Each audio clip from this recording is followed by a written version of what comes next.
Good evening, everyone, and welcome to episode 116 of the Retrospectives podcast, Rainworld. My name is Patrick Arthur, and I'm joined, as always, by my co-host, James Turlings.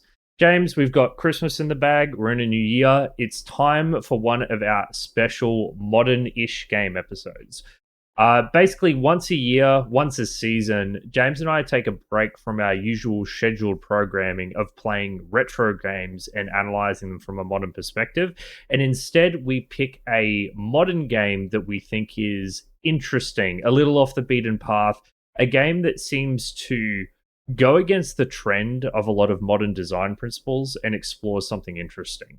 In the past, we've done Dark Souls, we've done Celeste, we've done Pathologic 2, and now we are doing Rainworld.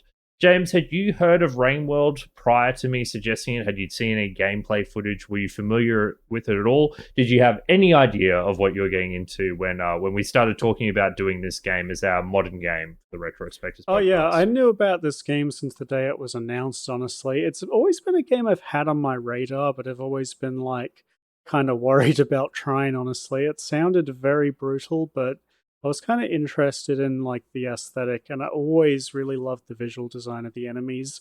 I feel like this game's enemies have this weird lifelike quality to them that comes from the way they move, and the way they're animated in their physics, and they all have a lot of cool, interesting behaviors. So I think that was the number one thing I was interested in this game. And I expected to die a lot, but maybe not as much as I actually ended up doing. So it'd be very interesting to talk about. Yeah, this is one I've wanted to do it for ages, but I've also tried to avoid spoilers as much as possible, to the point of not even watching videos recommending play Rainworld. I haven't listened to podcasts on it. It's always been on the peripheral of games, of people talk about this game with such fascination in a way that reminds me of a lot of the cult classic games I like, Pathologic and Dark Souls, two of the games that we've played for the podcast that are talked about in a similar way. But I think I did a really good job in avoiding spoilers, and I think I now know why it's talked about in the way it is. So I've been excited about this one for a long time too. Listen, as I said earlier, this is where I normally do my spiel talking about us. James and I usually look at games from a modern lens, but not today. We're doing Rainworld, and as such, we're not going to be... We'll still be critiquing and analysing this game from a modern lens, but it's a modern game, so it feels a bit fairer this time around. At a basic level, let's give a bit of introduction about this game. And the thing about Rainworld that I want to do a little differently to how we normally do our episodes is spend a significant amount of time just exploring the basic gameplay loop as you are exposed to it in the first 2 to 3 hours of the video game. Rainworld is a game with a lot of moving parts. It's a complex beast, and I think that it's one that resists definition and resists understanding because of how unique it ends up being with all of its elements stuck together. So I want to take some time to paint a picture of what the game actually is for you guys before we start going into great detail about what works about this game and what doesn't. I don't think any of the individual pieces are particularly complex, but the way they come together is pretty unlike any other game I've played. It is at the end of the day like a 2D side-scrolling platformer, but there is a lot, going on under the hood and making the world tick that kind of separates it from other games, I think. Yeah, so let's get right into it. So just at a basic level, the premise of the game: it's a 2017 survival platforming game developed by Video Cult, and is best described as a 2D side-scrolling survival platformer. It's something that there aren't very much of, but you take the role of a creature called a slug cat, separated from their family and washed away. And slug cat is a very apt description, something that I think we'll delve into deeper when we get into how this game actually controls. You must delve and explore your way through the abandoned ruins of a past civilization, packed to the brim with deadly flora and fauna in an attempt to reach them, and just surviving along the way. We normally have spoilers for story, but I think it's worth saying front and center that a lot of playing Rainworld is mechanically understanding and coming to grips with this game. So straight up, this is a big spoiler warning. I think that playing Rainworld with no spoilers, with no understanding of what you're getting into, is a meaningful experience. So if Rainworld does seem to be the game that triggers your curiosity and you want to know more about it, I'd actually say stop listening now and go play the game, because I think that there's a lot to be gained from just playing it with no preconceptions whatsoever. That being said, the game is complex enough that even us talking and explaining it won't prepare you for the realities of playing the game. So I don't think there's a problem with listening either. And I think we can talk about some specific mechanics in more general ways without spoiling them entirely. Yes. And I think that would be fine. So in this first bit, we'll try to avoid specific mechanical spoilers, but we will get into those eventually. So fair warning. Yeah. So let's start real big picture. So Rainworld's world is depicted as a massive 2D map, somewhat akin to your typical Metroidvania, Super Metroid, Castlevania, or Hollow Knight. It's not exactly like that. The map is a little confusing, but that's a good starting point. The map is broken into rooms that you transition between through pipes, and there's a special indicator for the pipes that you use to move between rooms. Not all rooms are separated by these indicators. There are some larger rooms. However, the camera is static, and so there will be specific points on the screen that once you cross the threshold, the camera will flip over to the next room. Something that I got killed by a lot in this game, but we will discuss that later. So the world, as Patrick said, is split up into these kind of like Metroidvania maps connected by basically warp points that you need to crawl into as a slug cat. Yeah, so many of these rooms are single screen in size, but as James said, there's a lot of transitioning happening, particularly in the outdoor areas. You don't transition right at the edge of the screen, it's slightly before it, but it's still pretty damn close to the edge. I also want to highlight here that your character takes up very little room on the screen, even less than something like Ori, definitely less room than something like Hollow Knight or Castlevania or Super Metroid. You see a lot of the environment relative to the size of your character.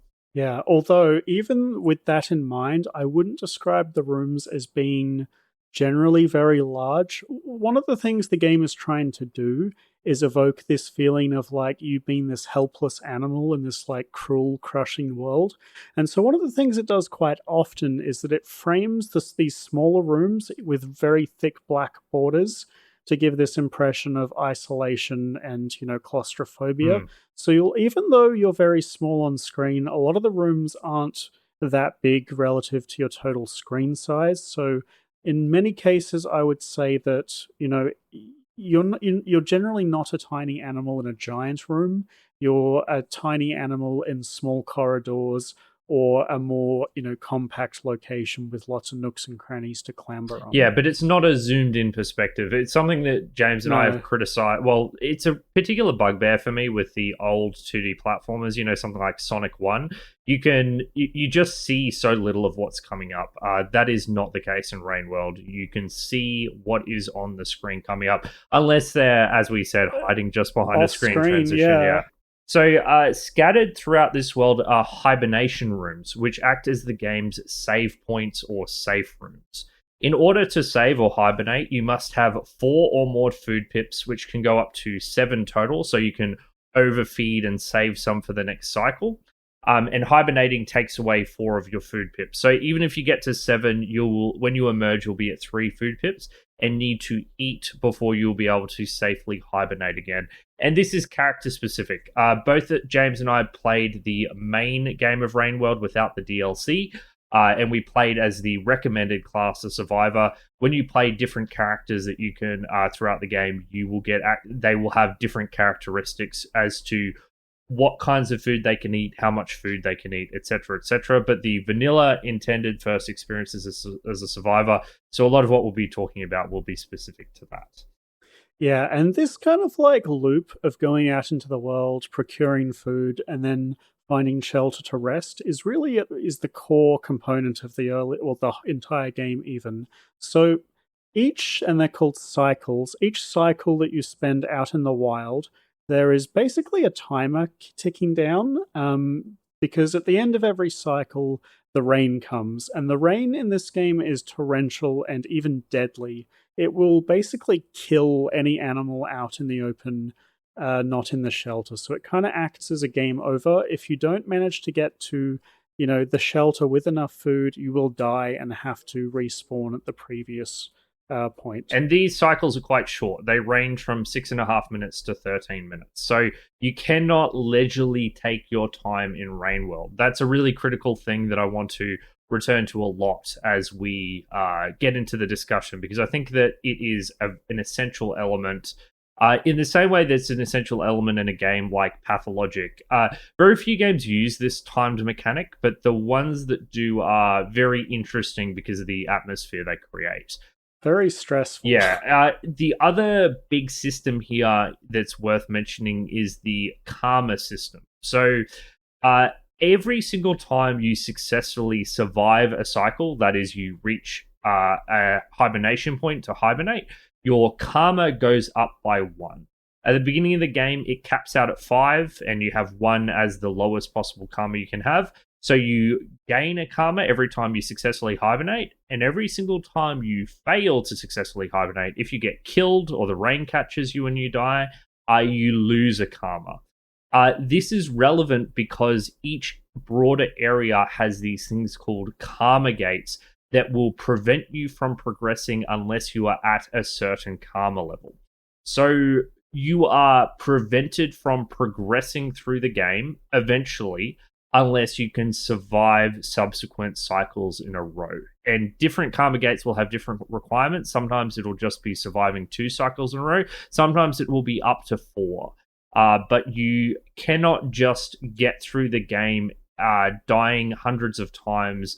At some stage, you're going to need to survive multiple cycles and then reach a karma gate. Yeah, theoretically, you could max out your karma in the first level, and then if you were to not die, you would never need to worry about it again. But that's very unlikely. I would have died like hundreds and hundreds of times in this game and had to up my karma a lot. Now, food's interesting because it spawns in the world and you go and grab it. So there'll be a room that has these little fruit bats that you can, pick out of the air and eat, or you can find fruit. However, after you hibernate, the food is not going to be in the same spot on the map because you've eaten it, right? So it moves somewhere else. So you kind of need to be picky and try to explore the world, because if you want to get your karma high enough to get through the gate, you're going to need to explore a variety of rooms in the larger area that you're in. Yeah, so I guess what I would say is if you want to break down the broad gameplay loop of Rainworld, particularly in these first few hours, the times that we spent in the industrial complex, which was a real learning by failure experience, it's that when you get to a new area, you start by exploring it. So you're just trying to explore, test the waters, get as far as you can without dying. You're trying to eat along the way and find new shelters, which will act as new safe points for you to continue your exploration, because you won't have to travel through as many rooms. Eventually, with your exploration, you will find a karma gate, which is preventing you from getting to the next area. So you'll have a clear goal in mind of where to progress through. You will then have to probably survive several cycles in a row from the closest safe room to that gate. So you go out in the world and you try and survive successive cycles by going out and eating food, so you can go through the karma gate and progress to the next area. Now, there's a lot more to this game, but I thought it was worth building you guys a basic idea of what playing this game is like. So to give some context to our discussion. So James, of all these elements we've talked about, there's the I guess the other big thing to mention is this game's ecosystem. The ecosystem of this game is probably the most significant, unique aspect of this game that I think is worth delving into and exploring a bit. It's very much a simulation of an ecosystem, right? Mm-hmm. There's a lot of systems behind the scene going on that determine how the world works. There's enemies in this game, lots of them. They move according to very specific behaviors. They all have predefined ways of sensing, attacking, moving around the world, pursuing you. They have different behaviors. There's more intelligent animals that fight in groups. There's enemies that are blind. And all of them try to simulate a natural part of the world. And a lot of the game is very it's one of these games with a lot of emergent systems where there's like all of these overlapping systems that end up naturally interacting with each other in interesting ways. Like there's this little physics system going on with throwing items, the way that they, bump off other surfaces. Your character has weight. Actually, if you eat a lot, you jump like you don't jump as high because it's simulating you being full of food. There's all of this attention to detail stuff in the way your character moves, interacts with enemies and the world, that makes kind of moving through the world and learning about it quite interesting. There is so much to learn about the world, and you start knowing nothing. So I do think it is interesting, though, how quickly it does put you in the mindset of a prey sort of creature, because when you first start playing, you don't know anything about it, but you do know that there are things trying to kill you, and you do know that there are things you can eat.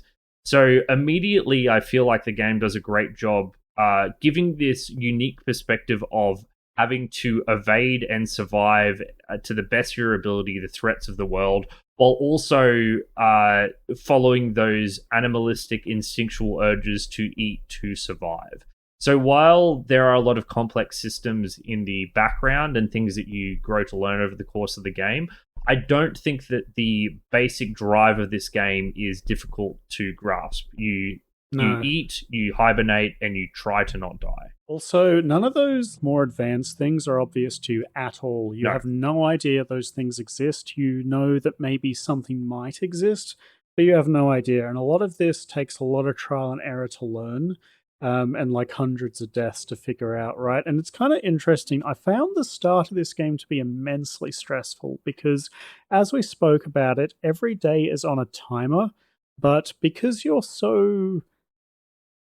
knowledge is power in this game, right? Like it is in a lot of games and, just life in general. When you know nothing in this game, every enemy, every jump, like every spike pit is incredibly dangerous. So you kind of end up adopting a play style that's similar to maybe a stealth game. And a stealth game, when you're basically in a maze on a time limit and you have to find food, but you don't know where the food is and it's in a different spot every time, that's a lot of pressure. And it's amazing. I really want to highlight just how good this is. Like, this is something that I don't think has really been done before, and I think it's largely due to this time limit. When you get to an area and you want to move to the next area and there is an enemy there, what do? Like, you can wait and see if it moves, and you can do that for a while, but when the clock is ticking, you can't wait forever. If you discover a food source and it's near an enemy, well, you could go and look for another food source, but there's only 3 to 4 minutes left in the day.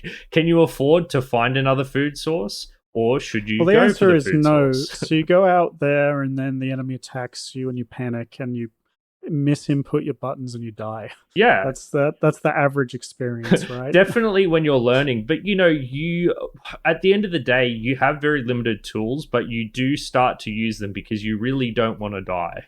So to get a bit more specific here, I think one of the things that makes you play this game as a stealth game versus the way you might play a lot of other modern stealth games in inverted commas is that you are actually incredibly vulnerable and very shitty at fighting. To start with, you do not have a melee attack. You cannot bounce on enemies' heads to do damage. You can throw things, and throwing things is the only way that you can do damage. The only way that you could really do damage is if you throw a spear. And when you throw a spear, a lot of the time you lose the spear because you've thrown the spear. All this adds up to is that your offensive options, at least at the start of the game, really seem to be panic buttons as opposed to something that will actually let you fight the enemies in front of you. You have a couple of ways to maybe hopefully survive if you get in trouble, but definitely at no stage in the early game did I think, man, I really want to take on and kill this enemy that is guarding this food source. It was, how can I get to this food source and evade the enemies in front of me? Yeah, and you die basically in one hit. Yes. Right? Like, I had a look at this, and sometimes it can take 2 hits early in the game. Later on, it's always 1 hit, basically. So if you get tapped by anything, you're probably dead. Enemies at some points get ranged attacks that lock onto you effectively. So it becomes more about you taking the enemy by surprise. And that's probably true of most of the enemies, right? Because the fight is heavily in the enemy's advantage, especially when there's numbers involved. When there's numbers involved, you run. And the key thing there is that you lose your spear when you throw it. It can get embedded in enemies, and you can retrieve the spear from the enemy's hide if you get up close enough, which is hilarious in some ways, in how it's encouraging you to run up to the thing that's trying to kill you and take the spear from them. But yeah, you're really not encouraged with these systems to fight these enemies, and I feel like as the game goes on, the enemies just get more and more deadly. Once again, I want to emphasize that this is more true of the character that we're playing. As you play other characters, you gain more offensive options. But there's a reason your character is called the survivor. Your goal, really, at least as an inexperienced player, is just to survive. I think even as the survivor, once you get to a better understanding of the game, you become much more deadly in combat. But you need to know things. Like, this isn't a game about outskilling the enemy. I would say in 80% of cases, if you try to do something like that, like try to win on pure reaction times, you're just going to lose. It's also important to note the game doesn't like actively reward you for killing enemies. Like, you're not really provided with heavy incentives to kill enemies as a survivor. You can't eat your enemies. They don't drop experience points, right? Yeah, except in the second playthrough with the hunter who can eat them and actually can only eat them. That's another conversation point. Yeah, but most of the time, I would say that your mastery of this game comes to do with your mastery of the movement and understanding of behaviors, which let you manipulate them and avoid them extremely well. You know, utilize your tool set to the best of your ability to evade them and progress in spite of them, not take the fight to them. Yeah, something that I don't know, this isn't too heavy of a spoiler, I don't think, but something that I think separates Rainworld from a lot of other 2D kind of exploration games, maybe like Castlevania or something like that, is that there are basically no upgrades. There's no items. There's nothing in the world. You just, like, you have everything to begin with. You just don't know what you can do, and it's up to you to figure that out. And as you play through the game, you get better at it, right? There is no, you don't get stronger. You just get more knowledge, and you use this knowledge to be better. After I beat the game, I restarted it, and I basically, I got from the starting room to Shaded Citadel, in one go, basically, through... Because Shaded Citadel actually connects to the starting area if you know how to get there, which I was able to find. And man, I just felt like I felt so much stronger than I did when I first started playing. It's knowledge, but it's also a mastery of the movement mechanics, which I think are... which are very interesting. They're also knowledge. I actually don't think there's a lot of muscle memory learning in this game, right? I think it's all... Oh, yeah, see, there's a couple of layers here. The first thing is that Rainworld does have a lot of advanced movement tech that is well beyond will be well beyond anyone's abilities to even come close to understanding on their first playthrough. But I do think that the Slugcat has it has a particular way of moving and interacting with the world that you do need to learn and get used to and internalize as muscle memory. It's very physics-based. Yes. Yeah. So I think that the internalizing of that as muscle memory, so that you can move on instinct, is important. It's not just knowledge, because a lot of the time you are thrown into very volatile situations and you need to be moving quickly and efficiently in the right direction. And by the end of the game, I was able to basically jump through pits of lizards with good movement by observing where their head was. That would have been impossible for me at the start of the game, just because I didn't have that kind of fine motor control of the controls. I think that's still impossible for me, honestly. I can't do that at all. I just know how to get around them now by either avoiding them or using sound to lure them, that kind of thing. But I basically like I will die to the basic lizard like if I try to fight it like 90% of the It's time. stuff like a rock will stun and a lot of enemies for like a microsecond, and that microsecond is all you need to run past them if you time it well enough. But so maybe I engaged with this a little bit more than you did, but certainly I felt like by the and maybe it's because I died a lot more than you and kind of brute forced my way through these situations like an idiot. Maybe it's a play style thing, but It's interesting. I actually think the enemy at the start of the game, the basic lizard, is like the top two hardest enemy. And the big ones that I see people online talking about as being difficult, to me, are the easiest. It's really weird. Every time I read someone's opinion on playing this game, it's like they played a completely different game to me or the other person. It's really, really fascinating to read. to take a bit of a step back, so let's talk a little bit about our specific experiences here, because what happened to me, James, is that I basically got through the game okay, and then I got to industrial zone, and I got my shit kicked in for like Like the secondary, two yeah. to 3 hours, maybe 3 to 4 hours. What happened was I was going through the game, I was making decent progress, and I eventually got to the Karma Gate that I now realize was the entrance to Shaded Citadel. Shaded Citadel Huh? requires 5 Karma to get through, and there is a safe room right before it. And I was at the negative Karma. So I was like, okay, I know what I need to do. I need to leave here and I need to successfully hibernate for 4 cycles in a row. And thus began my pain. I would go out in the world, I would find food, I'd hibernate at a different checkpoint, and in my process of trying to return, I would die and I would lose my karma. And multiple times I got really close and I died and died and died over and over again, trying to come to grips with the world. Eventually, the little tutorial creatures took pity on me and they pointed me very clearly in a different direction, and I was able to progress. But to me, this was the first big challenging moment I have. And I have to say, I was mad at the time and I Alt F4'd a few times.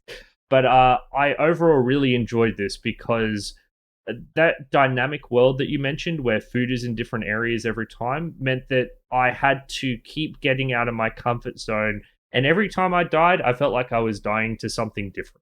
Yeah, so I had experiences like that a lot through the game where you would be stuck at a specific point and it just felt like you were getting nowhere. There was some different, and there was a few different aspects to this. Like a few of them, I felt like it was just genuinely difficult, and I had to overcome the challenge. And an example of this is there is a particular area called an unfortunate development, Mm. which is quite difficult to get through. And I probably died like 100, 200 times there. But that whole time, I wasn't particularly mad or frustrated with the game. I was just like, I need to get better. You know what's really funny, James? Just as a nice aside, you don't need to go that way. Really? Yeah, I I mean, I think it was the cool way to go, I surely. died there about 5 to 10 times, and then there's another way you can go west, which is different. Really? Yeah, I but Wow. it definitely didn't feel anywhere near as challenging as when I was trying to get through that monster infested place. Yeah, well, it was very hard, but I was glad I pushed through it because it was one of the more unique zones. And I thought, like, in terms of maybe visual storytelling, it was one of the most interesting. Yeah, I encountered it going the other way when I was exploring, and I was like, wait a second. I'm glad I don't need to go this way. Yeah, but I enjoyed that, right? Like it was hard and frustrating, but like I was happy to do that. Hmm. There are other times in this game where it feels like you're going backwards. Probably the best example of this for me was there is a shelter between an area called Chimney Canopy and Sky Islands, Hmm. and I was probably stuck at this shelter for like 2 to 3 hours before I gave up and went in a different direction. And it was probably like one of the worst experiences I've ever had playing a game. Like I would compare this to when we did Homeworld, like those levels that were like 3 days long or something. You know the one I'm talking Yeah, yeah. about. Like Yeah, I would compare those two experiences and how bad I felt while doing So, them. what was it specifically that made it so frustrating? Because I just described an example in Industrial Zone where I actually enjoyed the dynamic cycle of exploration and trying to find food. What was different about this one compared to the other checkpoints? So basically, the shelter was in the room that the Karma Gate was, and the shelter was on the side of the gate that was pointing towards where I'd come from. So when I'd respawn, I'd get out of the shelter, open the gate, go through it, And try to that do gate Sky takes like Islands. 25 seconds to open, by the way. Yeah. And it requires like, I don't know, level 2 or 3 karma to get through. And after failing enough times, my level dropped to the minimum and I could no longer get through the gate, which meant I would need to backtrack to areas I had already cleared to find food and then come back, rest, do it again, come back, rest. Then I could try the hard bit again. And then if I died, I would need to backtrack again. And oftentimes during the backtracking, because this game, there's no like leveling up, there's no system that makes you inherently more powerful. So those older areas are just as dangerous as the new areas. So I would die during backtracking, which means now I have to backtrack 2 to 3 more times on top of that. So if I die like 20 times on the bit I'm trying to get through, I need to spend like an extra, 40 cycles to actually do more attempts, right? So it kind of reminded me of when I played Bloodborne, and Bloodborne was interesting because I was very happy to die like 200 times to a boss or something.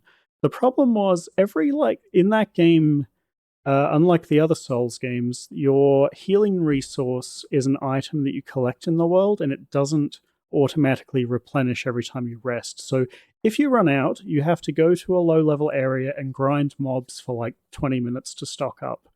And it kind of felt like that. Like I was trying to do this hard thing, and every other failure, I had to go and grind content I'd already done for like 10, 20 minutes before I could make one, maybe two more attempts at the bit I'm actually stuck So, on. so is the core of the issue that That the other shelter is on the wrong side of the no, gate, no, basically. but isn't the real issue that the content that you consider grinding wasn't actually engaging or interesting to you? Is that the real issue? Like it was easy to do, so it felt like busy work? Because It surely, wasn't easy to do. It wasn't easy to do. I died dozens of so times. you didn't get intrinsic enjoyment from trying to overcome that challenge? No, because, and this is it's a frame of mind thing, right? Like my mind was focused on the new stuff. Every time Mm. I had to go to the old stuff, it was boring because I'd already been here like 100 Even though it times. I'd was still already gone. dangerous. Yeah, Okay. so I'm like, one thing I really hate is having to pay attention to things that are boring. So you have to pay really close attention or you die, but it's boring and tedious. So like it's like the most miserable thing possible for me personally is to this area that I consider myself done with is like I have to pay attention to it even though I've done every room like, 150 times at this point. Okay. Okay. And it's still dangerous. And I don't get enjoyment out of that because it's like every time you die there, it feels like you're going backwards, like you're losing progress. Let me give you a counter example that's similar to what you're saying, but maybe not exactly the same, and you can let me know what you think about it. So I had a problem where I had to get from farm arrays to the back to the outskirts, and at the Yep, entrance of outskirts there is a scavenger point. yep. I needed to hibernate once in order to get through the gate. So whenever I was at minimum karma, I had to go back into the area I was, find food for a single hibernation cycle, return hibernate, and then I could progress. But if I died before finding another, I'd be reset and I'd have to go back. So I was stuck here for probably, I'd say, maybe 15 cycles total, like a really, really long time. But the thing I found frustrating about this wasn't going back to get food, because I guess the areas that the food were in and the challenges that were there were always interesting and difficult to overcome. It was the bit that came after it, which was giving the pearls at the scavenger checkpoints. There are these enemies or allies or neutral units in the game called scavengers, and they have checkpoints that require you to give up an item called a pearl, and if you do so, you'll progress. But what kept happening to me, James, is that I would get to this checkpoint and it would be under attack. There'd be a vulture, there'd be lizards. It would be complete chaos, and this kept happening over and over again. And I couldn't figure out how to give the pearl while they were aggressive with enemies. So I would do everything I could to just kind of like avoid the enemies and give the pearl. I would step past the checkpoint. They'd throw a spear at me. I'd die, and I'd get reset. And this happened over and over again. And I got very frustrated and angry because it didn't feel fair to me that I wasn't able to progress, even though that was the only real way to go. I just couldn't figure out how to get them to consistently accept the token I was giving them. But the thing that I found frustrating wasn't having to go back to get food, because I had to do this several times throughout the game, and it was never like, don't get me wrong, like, it was frustrating in the sense that I got mad at the game, but I was never mad at the concept. Like, it was something that I was happy to engage with. It was when my deaths and failures felt arbitrary and I had to repeat them over and over that I would get upset at this game. And that's where I think the fault of Rainworld sometimes lies. Yeah, it does feel that way. I think it's hard to... One of the things that... I don't know about problem, we can debate this, but it can be really hard to know, because this game has really high variance, right? Like, enemy spawns are random. Yes. It's also intentionally unfair, because one of the driving points of this game is that it's a cruel, unfair world.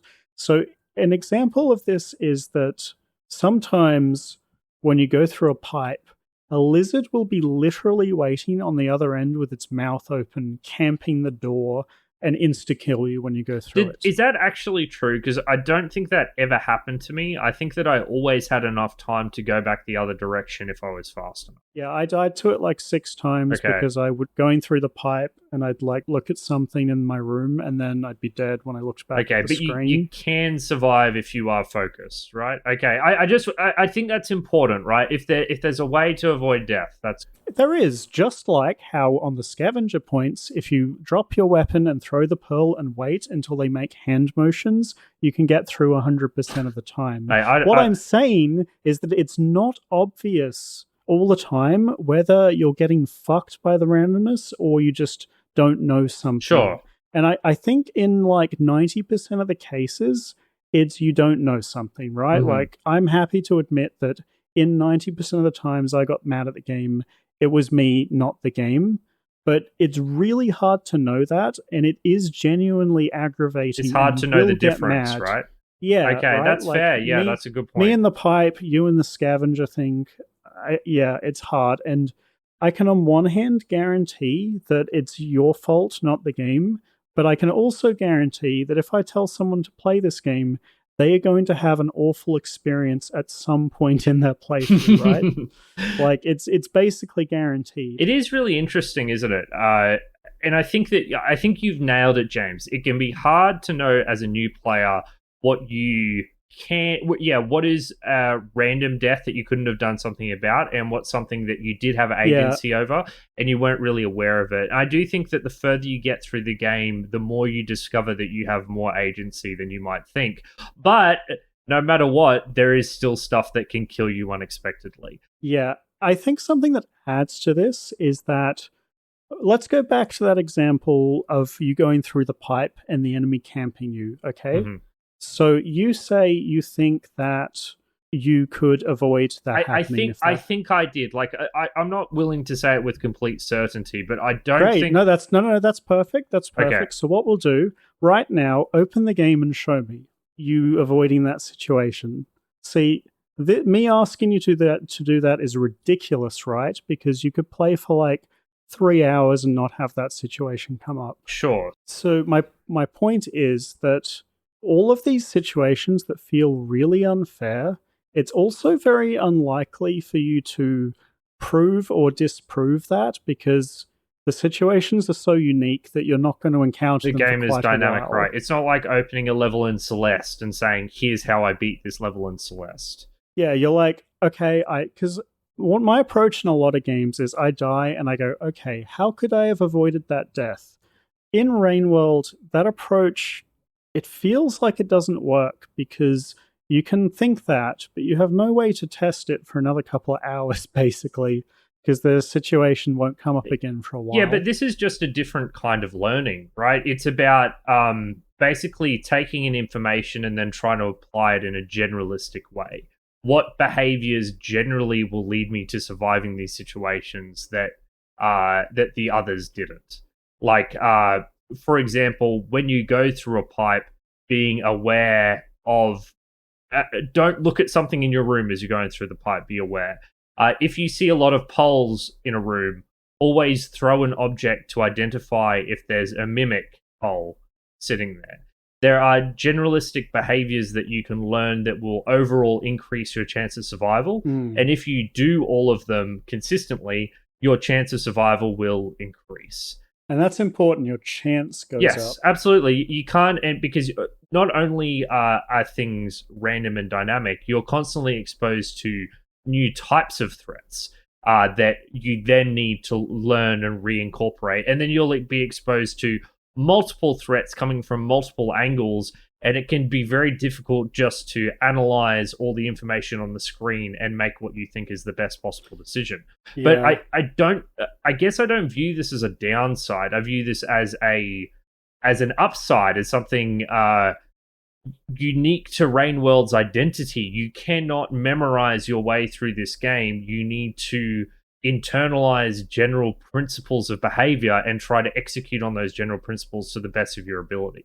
That's not a bad thing. It's very unlike a lot of other video games in its approach, because it doesn't guarantee survival. In some ways, it reminds me of how you, I guess, multiplayer behavior. Like with Dota, for example, as a game that you and I are very familiar with, the way that you get better at Dota is to get better at generalistic principles and heuristics and trying to apply them consistently game after game after game after game. And a lot of the time they won't work, and a lot of time there'll be exceptions, but you will progressively get better at understanding how to play the game in a generalistic sense. To me, that's what Rainworld reminds me of. It's a different kind of play than is typical of single player games, but I don't think it's a bad one. No, but it does have a cost associated with it, right? Yeah. And that cost is that sometimes you are going to have absolutely miserable experience, right? Just like in Dota. And honestly, one of the things that makes these multiplayer games so successful and so addictive is this very, the fact that it generates strong emotions in both directions. Like, you'll have these crushing defeats that feel miserable, but then in the back of your mind, you'll have ego and you'll say, I could have done better, and you'll queue up again instantly, right? It's very, those spiky emotions make the game very memorable and kind of you want to keep playing. But you will, just like losing 3 games of Dota or whatever in a row, you will finish some sessions of Rainworld making no progress and feeling miserable. Yeah, it just will. And then some games, sometimes you'll make huge progress and feel like a god, right? That's just the price you pay when you have dynamic systems like this. So here's the $1 million question, James. Okay, so let's accept the principle that Rainworld's dynamic systems is intrinsic to its identity. You need random enemies showing up. You need random configurations of enemies. You need food in random locations. This is part of what Rainworld is about. Yeah. Can this be fixed? Or is this intrinsic to what Rainworld is? Can you have a game like Rainworld work without the bullshit? Or is the bullshit just a natural consequence, like a price you have to pay to have a system like this in a game like this? So as a single player game, I think you can do a lot of things to shave off the absolute worst lows.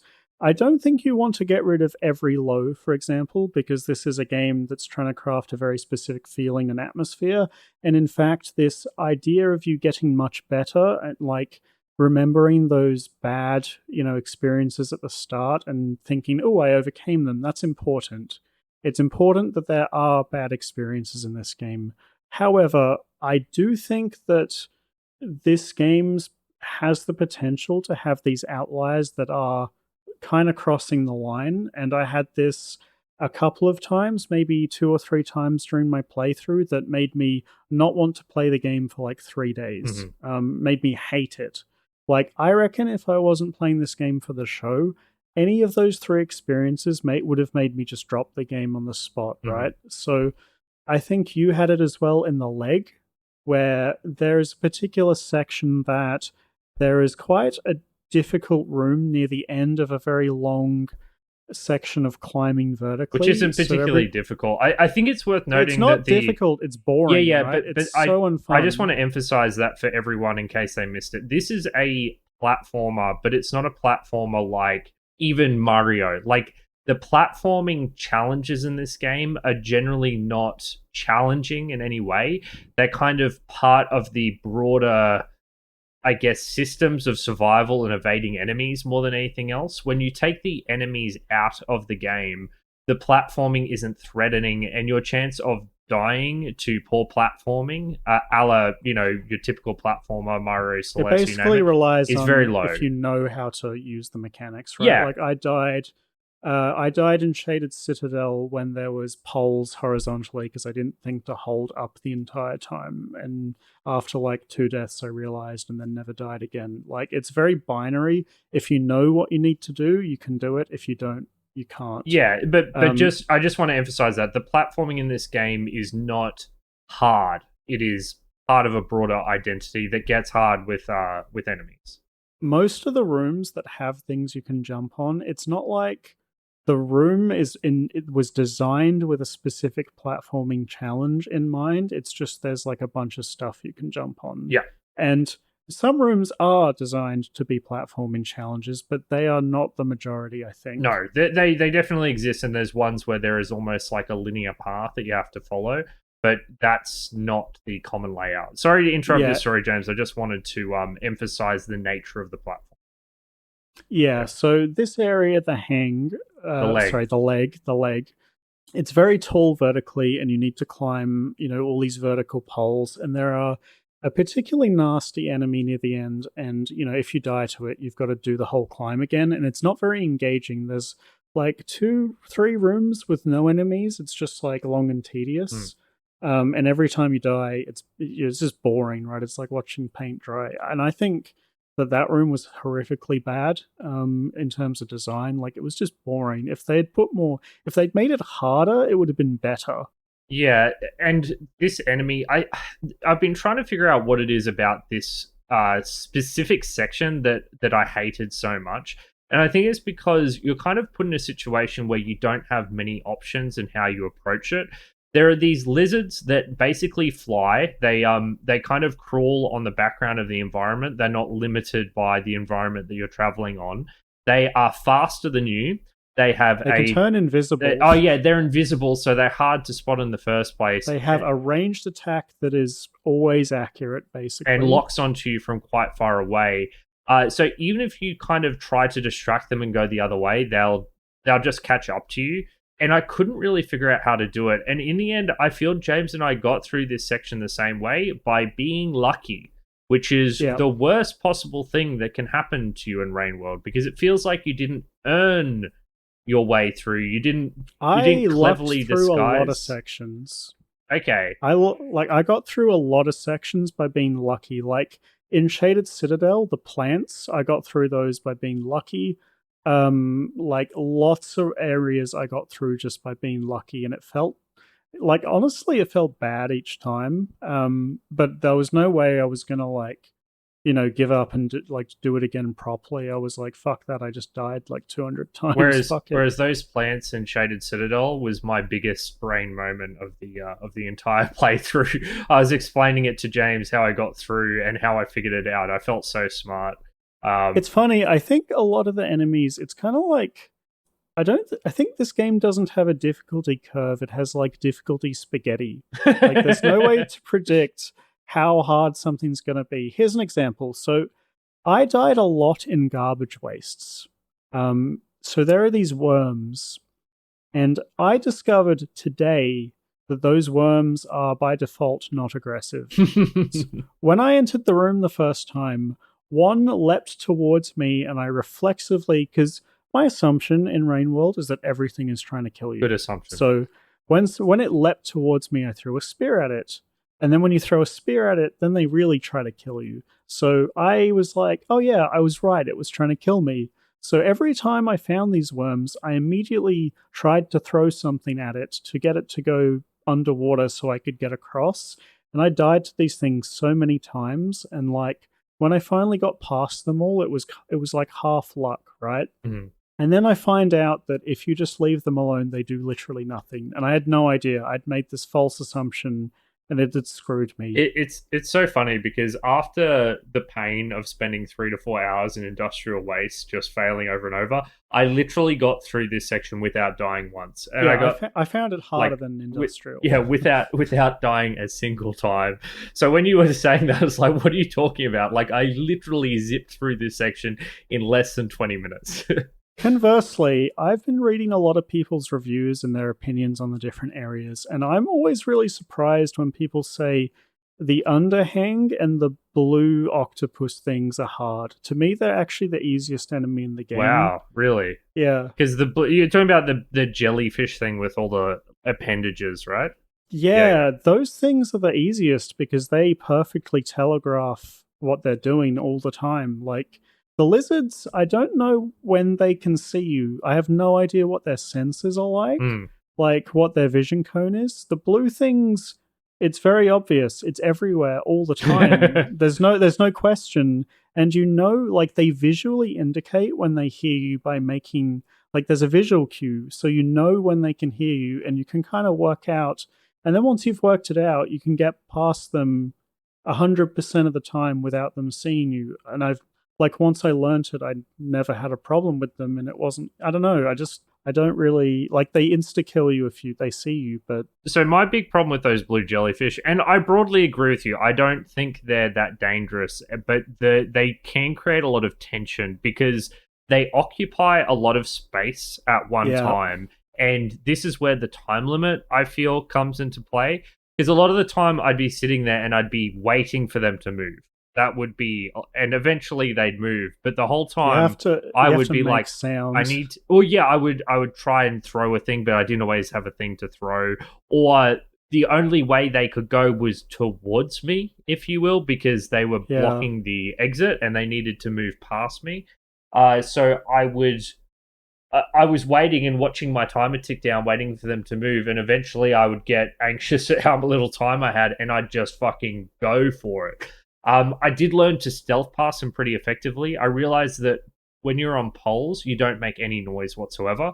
So if you jump from pole to pole, you can just slip right past them. Whereas if you jump on the ground, oh boy, they can hear you.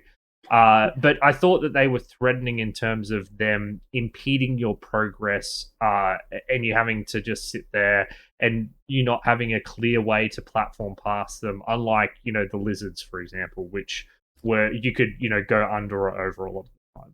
I would just jump in place and wait for them to come for me and then move. Like, right. I didn't find it that simple. Yeah, I died less in that area than I did in garbage waste, which to me is, like, thinking about it in reflection is hilarious. Yeah. And that's kind of what I mean about the difficulty curve. Like, I think it's really unpredictable.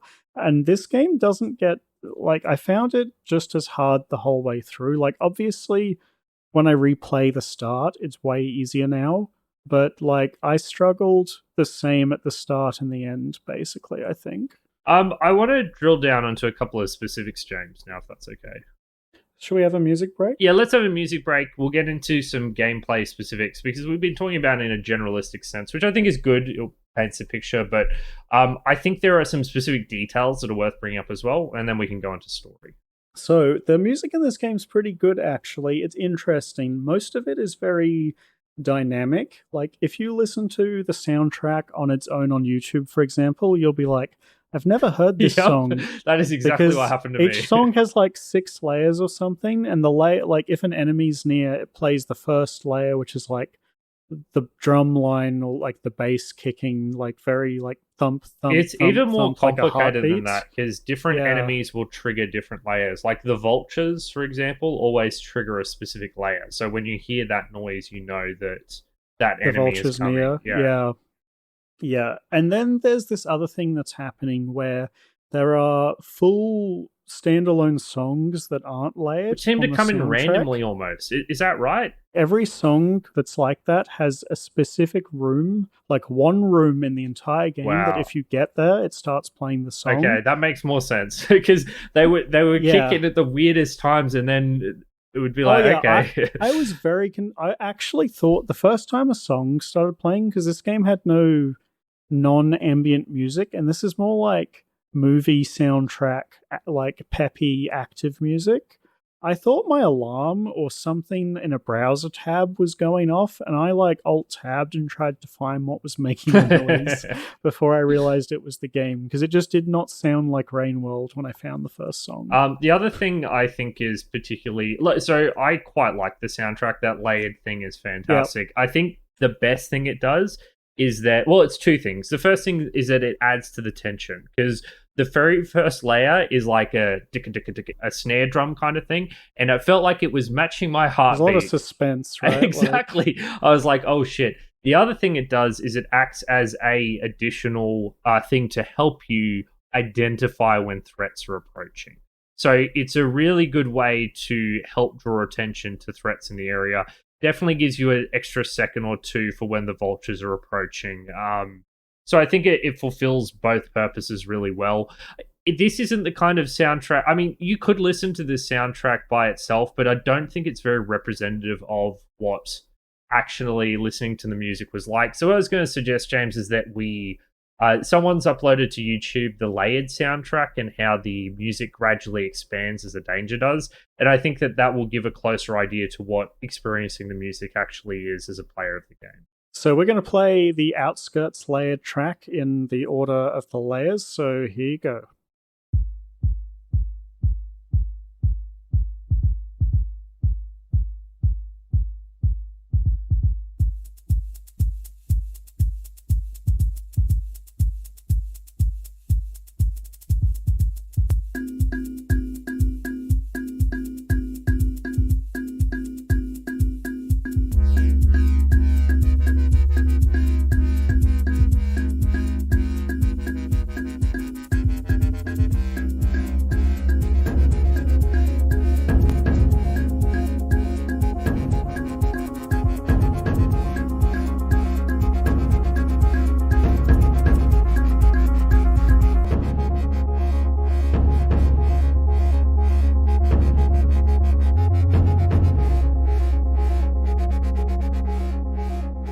Alrighty, so I hope that was a good example of how the soundtrack works in this game. I also really enjoyed it. I actually think the main theme is really good, like the theme that plays in the menu music. And generally, just the atmosphere of music was pretty awesome. It's quite varied in tone, although even the most quote unquote upbeat track still kind of fits in with being Rainworld. So, pretty miserable at the end of the day. So excellent. You wanted to talk about specifics, right? So I've just got a few things to dive into here, things that I like about the game and maybe aren't the biggest fan of. But I want to start with one of the things I like, and that is, to get real specific, it's the bats. The bats are one of the basic food sources in this game. I hate them. Interesting. I hate them so much. Because I think they're amazing. I think that these bats actually add tremendously to the loop of eating. So basically, there are lots of things to eat in Rainworld, but you can divide them into flora and fauna. You've got a bunch of plants that you can eat, and there are also some smaller creatures you can eat, the most common of which are the bats. So what will happen is you'll get to an area with usually multiple bats flitting about, and bats will kind of try to evade you in a lot of ways. They'll be up in difficult to reach locations, usually on the top of platforms, and they're not just hovering in place. If they notice you, they will kind of flit out of your reach. And I think that this adds so tremendously to the core of this game because, firstly, it makes it more difficult to eat them thus is exposing you to more danger if there is an enemy in the room. And it also means that it takes more time and effort to get them, which gives you less time to return to a shelter point. If these bats were just static and easier to grab, then it would make eating them far less interesting. But when there's a couple of lizards in the room and you're trying to both avoid them and chase these bloody annoying bats, it makes the gameplay really interesting. A lot of the times you have to loop around a couple of times trying to evade enemies and keep returning to where these bats are, because they will return to a more neutral, reachable location when you leave. Why did you hate them so much, James? To me, these were fantastic, and it's a small detail, but it's one that I think reinforces all of the best aspects of Rainworld. Because the 3 hours I spent like getting food in Chimney Canopy, it's like the only food is the bats, and up until that point, I mostly captured them by trying to skewer multiple at once with a spear. Oh, right. You cannot do that in Chimney Canopy because you throw the spear and it falls off a cliff. So you need to tediously jump around these platforms trying to grab them, and they kind of disappear into the floor, which makes kind of no sense at all. I find the fact that they disappear into the floor the worst. If they just ran around, like flew away from you, fine, but they like actually despawn, which feels a bit unfair, honestly. Like, died so many times trying to get these damn things. I just hate them so You haven't much. lived till you're trying to eat bats while trying to evade a vulture at the same time. That, to me, that's peak Rainworld. Like, being in those situations where you need to get food to get back to your shelter, but you're surrounded by danger, but you know that you have to, like, sometimes I would be like, fuck this, and I would start exploring in a completely different direction to try and find a new food source. And then I would find like a safer food source that was further away. And I'd be like, okay, well, this is another option to me. I don't need to get food here. I could try and go through multiple screens to try to get this food source that is further away. And that's actually exactly what happened to me in the shaded citadel with those plants that were underwater. I had to explore multiple different paths to try and figure out what the best way to get food was. And I think that, yeah, I really like the bats. I think that they make the gathering of food more interesting than simply getting plants. Yeah, I kind of agree. Honestly, my favorite food source was when I was playing the hunter and I had to kill lizards. Like, that's way more thrilling than the bats. I can see that. Yeah, that does make sense. The bats are just tedious. I killed maybe 1 or 2 lizards in the entire game, and it wasn't for any purpose except to say I did it. You know, yeah. It wasn't to any end. Did you have any specifics you wanted to bring up, James, or do you want me to keep going? I could talk about the thing I like the least in the game. Let's go. But I think that'll be a big tangent. Okay. Let's go. Let's do it. Okay, so after I finished the game, I was a slug cat who finished the game and didn't know anything about the broader story or the world, because the way this game delivers its lore is probably, I'm going to say, the worst in any game I've ever played. After I finished the game, I looked up on, forums and stuff to see what people's recommendations were to what the best way to experience it was. And 9 times out of 10, people were like, just look it up on YouTube. So, like, would you agree with that? It's really bad, right? Because I actually think the lore in this game is awesome, but the way you get it is like, I don't know. I hate it. Basically, I agree. I think the way that a lot of the story is delivered in Rainworld sucks, specifically the data pearls. I think that the architecture and the the visual storytelling is fantastic. Yeah, it's specifically these pearls. So tell everyone how you do it, Jim. How do you experience a lot of the nuances of the stories of Rainworld? So, spoilers. So around the world, there are these little glowing pearls, which at the start of the game, you kind of think are like a currency, because there are these enemies called scavengers who kind of hunt in packs, and they seem like they have a very kind of rudimentary tribalistic society going on. They often gather around these big totems that are decorated with lots of pearls, and you figure out that, if you give them a pearl, they will let you pass without attacking you. and there's like kind of like a reputation system maybe in the There is. background. There Yeah, 100% where is. they Yeah. like or dislike you depending on how much stuff you give them. But actually, it turns out that these pearls contain lore tidbits that tell you about the backstory of this world. And they come in two varieties. You have the generic white pearls, which will give you a generic bit of text, and then there are colored pearls, which are often which are specific pearls in the world, which will give you a specific bit of lore. So each colored pearl is coded to retrieve a specific bit of lore. Now, you as an animal don't have the ability to read the information that is imprinted on these pearls because you're just an animal, right?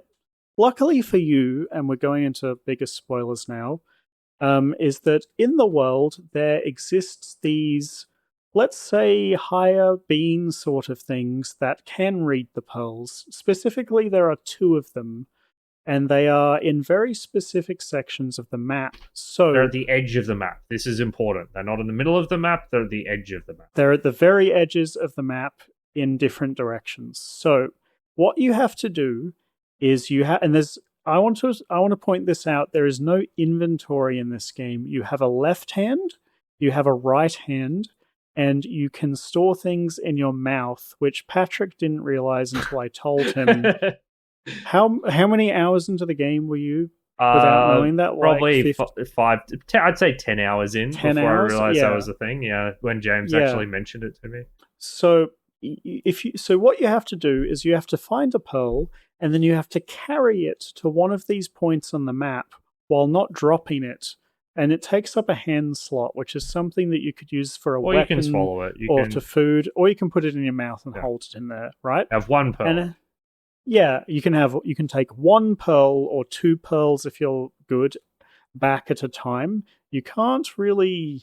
There is a quick travel system, but it's very limited.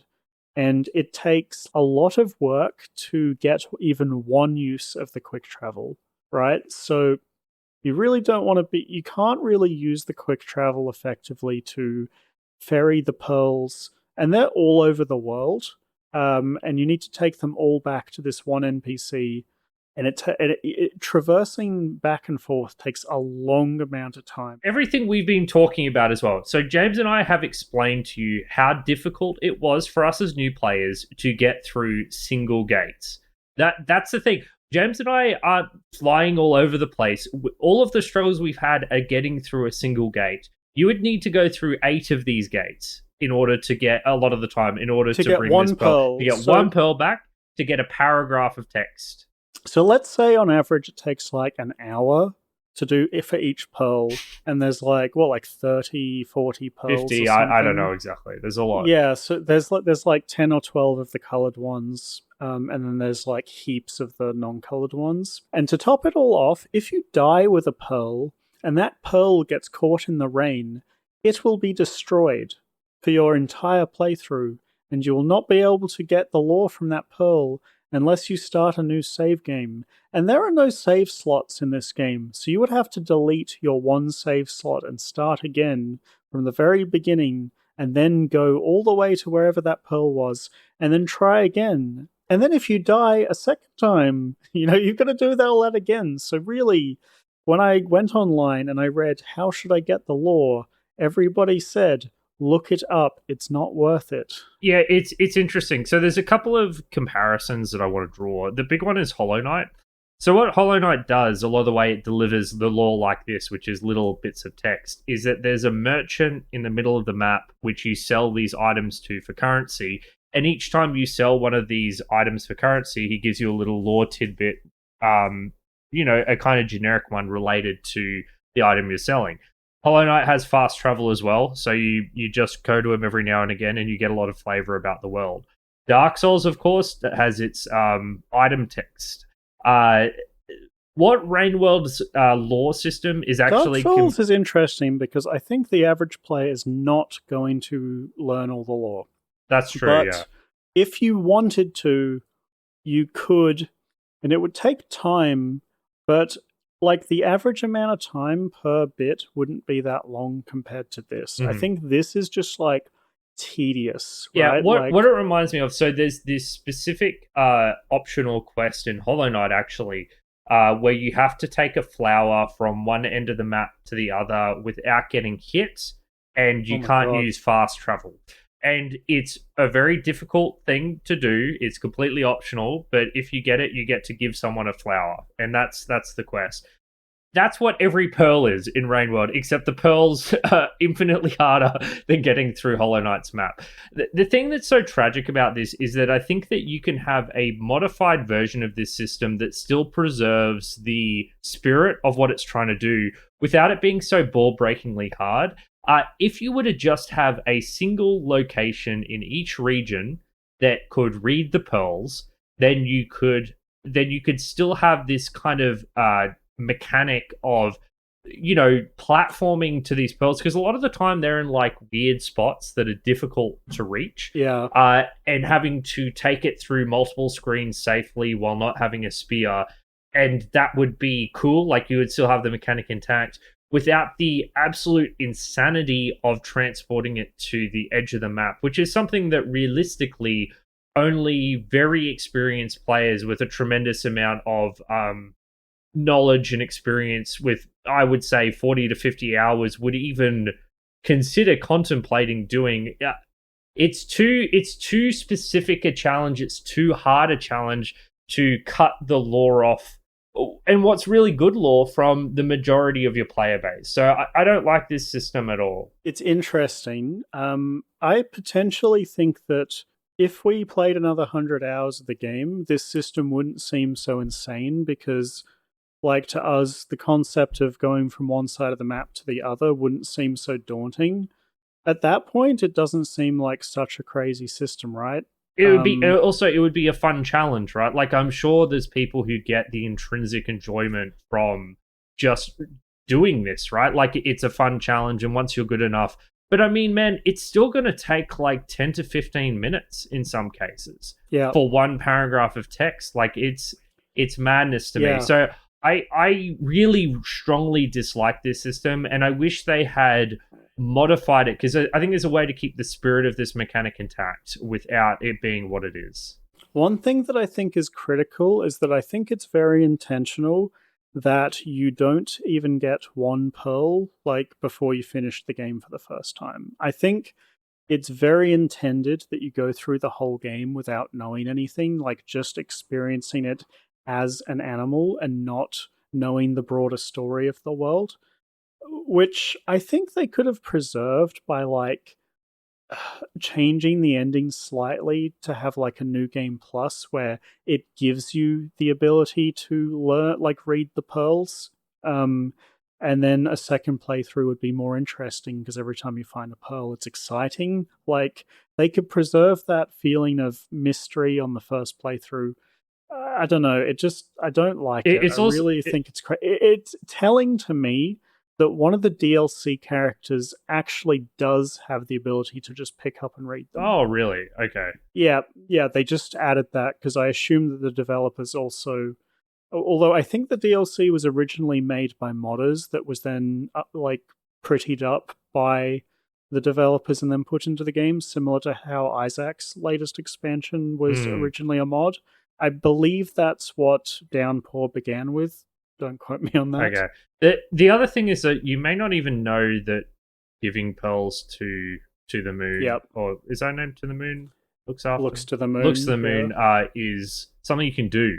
Like, you'd have to understand. I mean, obviously, the game teaches you to give pearls to scavengers, so it's not that big a stretch to be like, okay, maybe stuff will happen if I give this valuable item to someone else. But at that point, you think they're shiny pearls. You don't understand that they're data storage units. So for most players, they wouldn't even realize this is a mechanic that they can interact with. They don't even know that this is a thing that exists until, of course, you inevitably participate in the discourse after finishing the game. Because I do think Rainworld is a game, and I've talked about this before, that I think that we as a broader community maybe romanticize playing games blindly too much. There is a lot of value from being part of a community and participating and watching videos and reading analysis things and reading the wiki. This is just a part of how we as gamers in the modern world do experience video games. And I think that is a good and valid way to do things. So Well, I wish there was like easy ways to experience games with groups of like 20 people, right? Yeah, Like it's like you could, I think have a podcast that people, play a game for, and they I know think they're if I was playing that playing game. this game with a group of people and we were all working together to get some of the pearls and like figure things out, that'd be fun. But Yeah. it's like it's very hard to find a specific group of people willing to do that kind of thing, Well, right? this is actually something. So the playthrough podcast that our podcast guest Chris is the host of, amongst other hosts, they're doing a playthrough of Dark Souls at the moment, and I'm getting to experience Dark Souls all over again with a group of people who have literally never played it before, and it's really fun following the chat and giving tips and helping people as they experience all these things that I've experienced for the first time. And I do think that sense of limited community that is not just reading Wikipedia articles that break mechanics down in extreme depth is the best way to experience a game like Rainworld or Pathologic or any of these weird games that defy understanding. So, Yeah. but yeah, I think this is too much. And I strongly dislike it like you, James. I think it's bad. I think they could have done better. Yeah, and just for clarity, like having read most of the lore now, It's I'd awesome. give it like a 9 out of 10, 10 out of 10 for some of it. I think it's awesome. Did you ever read anything by Ian M. Banks, James? I'm sure I've talked about the guy before. You have talked about him a lot. I have not read anything. I don't know if they've read him or were trying to channel him, but there's a lot of bits and pieces that feel like it's channeling him. There's bits where you get snippets of the AIs in group chats, the names of the AIs, and I guess the concept of ascending. I know Ian M. Banks didn't invent that, but the concept of a group of people ascending as a society is reminiscent of like a few different books he's written, particularly Look to Windward and Accession. So it felt like this story was written for me in a lot of ways. I really, really liked it. However, there is something I wanted to ask you about this story, Jane. Yeah. What do you... And listen, I'm not really qualified to talk about this because I've just finished the game recently, and I think there's a lot to this. But what do you think of the philosophy of Rainworld? And this is where we'll get into ending spoilers a bit as well, because I found it... I didn't like it, but I don't know if I wasn't meant to like it or if I didn't understand it. I felt like... I know I'm a very atheistic person, whereas the philosophy of Rainworld feels very Buddhist. It's very tied to Buddhism and transhumanism, right? I either didn't understand or disagreed with the message I felt the game was trying to tell me, and I did not connect with this game on a philosophical level in the way I did with Dark Souls in particular, which I think kind of deals with a lot of the similar themes, but in a very different way. So let's talk about how the game ends. It's probably the best thing to do. Sure. What do you think happens at the end? So it seems like... So what happens is at the beginning of the game, you're told that your goal is to find your family. But very quickly, you see these little... they look like little robots. They're called overseers. And again, this is huge spoilers. I would recommend full playing spoilers. this game blind, so you should stop listening to us right now. Full spoilers. These little overseer things, they're like little robots with eyes pop up, and they start giving you directions. They kind of point you towards places to survive. They point you in the direction you should be going. And they even play little videos for you that give you hints as to what to do. Like a little video plays to let you know about the mechanic where you give scavengers pearls in order to progress. So you're doing all this, you're kind of progressing through the game. You're still like roughly under the understanding that you're there to find your family, but really you're just progressing along because, I mean, what else are you to do? And you end up meeting Five Pebbles, and he tells you that here's what you need to do in order to progress. And what he's telling you to do is basically to kill yourself, to commit suicide, because the cycle of Rainworld, that is the cycle of rebirth... It's not presented like suicide, though. The way the game presents it is as, quote-unquote, ascension, like you're going to a higher plane of existence. And in some areas of the game, you encounter remnants of the last civilization who have failed to ascend, and they kind of give this like demigod-like vibe off when you encounter them. They're like kind of trapped between planes on your screen. It looks very odd. And like everything you know about the society is it's like very religious and it's like very Buddhist focused, right? It's about freeing yourself from sin in order to ascend, basically. And even in like the way the ending is presented, like you are bathed in this golden light, and the ending shows the slug cat outside of the world with the other slug cats in this like life tree or whatever, right? But Mm. like to me, what actually happens in the ending is you trip balls and then you die permanently. Because in this game world, the cycle of life and death and reincarnation is a real thing that you know about, the slug cat knows about, all of the previous inhabitants of the world knew about, right? And the world is so fucking miserable, and everyone is so sick of dying and being reborn and dying and being reborn that they're basically seeking an out, like a permanent out, which they call ascension, but I really think is just them, ending it permanently. And basically, from what I can tell, basically the world is so miserable that every single member of that race offed themselves like voluntarily So eventually. this is where my understanding starts to fall apart. Why was it so miserable? Like Have you played the game? Like, have you played this game? It sucks. yeah, I guess the thing is, from what you read on the Pearls, their society seemed to be flourishing. They had poetry and culture and everything, right? I'm not convinced that all of them felt negatively. I think a lot of them were in love with this idea of ascending. Like, I think it became very romanticized Hmm. and like trendy, even But in their it's society. weird. Also, I don't really know how this cycle of rebirth actually worked because it seems like it's left vague and not really explained. Because I don't For really the best, understand how honestly. society functions if no one ever dies. Like, does your population just grow infinitely? I mean, when you get old and you die, do you reset back to when you were younger, or do you just keep getting older and older and older till you're a withered husk?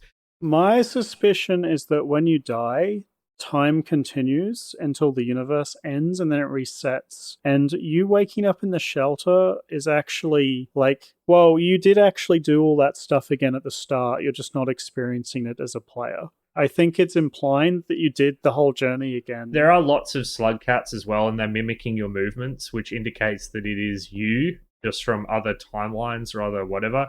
But the Yeah, actual details of how their immortality works and how it's terrible isn't really detailed. And I feel like I don't know if this is a misstep or not, because I think it's better. I think it makes the game better when it's for me unexplained. it didn't work because I didn't understand why it was so horrible. It's crazy to me that like you can play this game and not think, man, this world I guess the sucks. thing is for me is that I guess, and this is where it's very hard for me to separate my personal beliefs from what it is presenting in this game. Like if you're an atheist, you don't believe that there's life after death. You believe when you die, you die.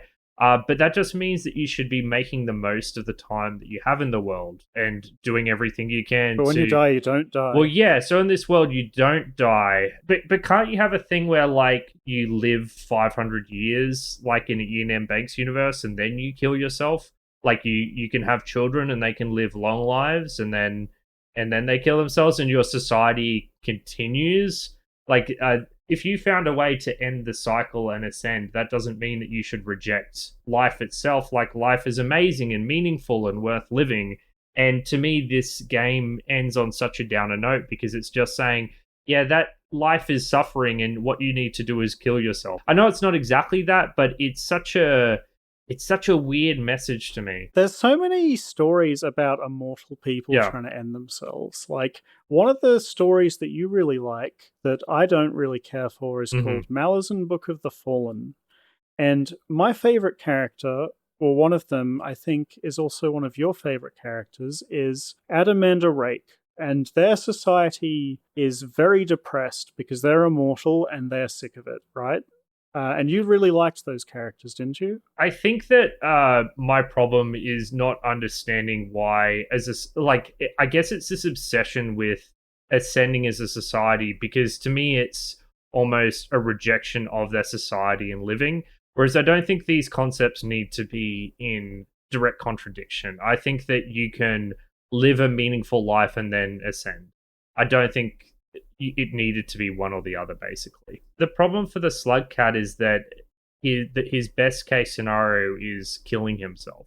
And to me, that's like such a nihilistic, depressing. Well, he doesn't understand, right? Yeah, I mean, he's obviously not as intelligent as a human, but he's definitely sentient, I think. I mean, he can understand language and stuff. So, sure. yeah. But from the slug cat's point of view, he was reunited with his family at the end. Yeah. That was his and goal. if ascension is 100% true and you can be guaranteed that you're going to heaven, I can see why people. Yeah, well, the cat, like, it doesn't know, right? Yeah. I think that's kind of the point. I guess if we know for a fact that heaven is real, then the equation changes a bit, and then killing yourself does seem like a pretty good idea because you get to go to heaven. But yeah, Yeah. This is all to say, I don't fully understand this. It makes me feel uneasy. It's something that I intend to do some further reading on. But my initial feeling after, I guess, dealing with the end of this story is that I felt uncomfortable. And maybe that's a good thing. Maybe it's good that I feel uncomfortable and I'm being challenged a bit. How did you feel about the ending in terms of like actually playing through it? Because I hated it. I felt like it didn't have the actual effect on me that it should. It was so slow. Yeah, okay. So I liked each individual element of the ending. Each of them dragged on for too long. Now, when I say each of them dragged on for too long, I mean that I spent like 20 minutes in one section before I alt-tabbed and Googled if I'd broken the game. Yeah, I was swimming in the wrong direction. It was so bad. And then I found all of these posts that were like, help me, I think I broke the ending. And everyone, like lots of people had this same experience. It's very janky. It kills the mood too a little bit. Yeah.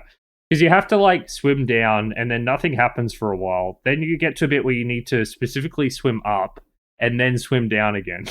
And if you don't do it, and there's no real indicator for when you should do what.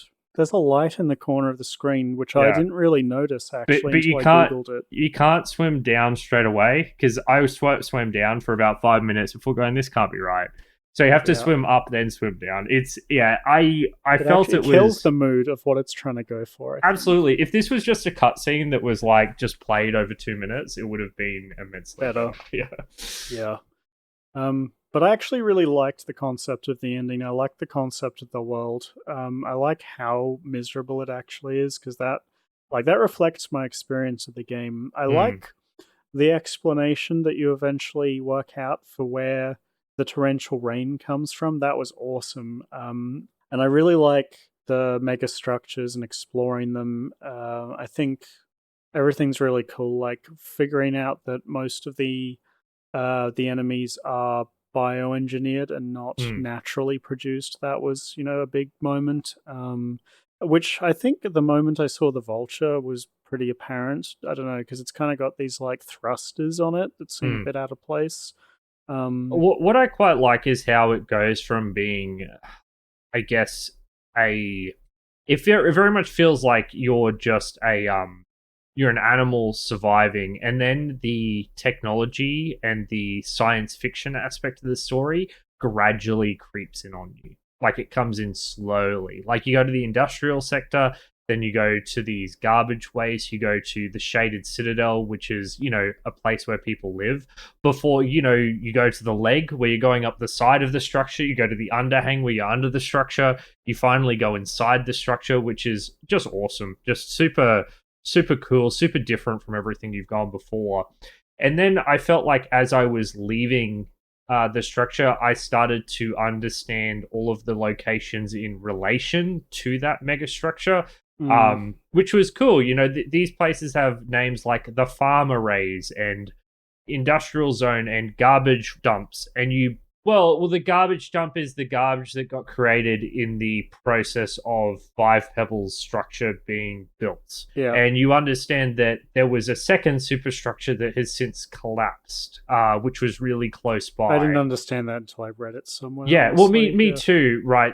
I'm not saying I immediately grasped all of this, but I understood everything in relation to that superstructure. I was like, okay, this was all one giant machine in relation to this big thing. I like how it creeps up on you gradually, so you become more invested in the world the longer you play. I don't think it does that at all. I think it all smacks you in the face in one go when you read it on the wiki, because it doesn't gradually give it to you. Okay, I see what you mean by that in terms of the details of the lore, but I just mean, for me, going up the side, like Yeah, that yeah. whole thing where you eventually transition into it. And then I started paying closer attention to the place names, and I understood it rightly or wrongly as like one big intended system. It's such a shame to me that it's not doled out to you in a better way. It makes me so sad. How cool would it have been if all of the data pearls you could read them at the start of the game, but they're all really cryptic?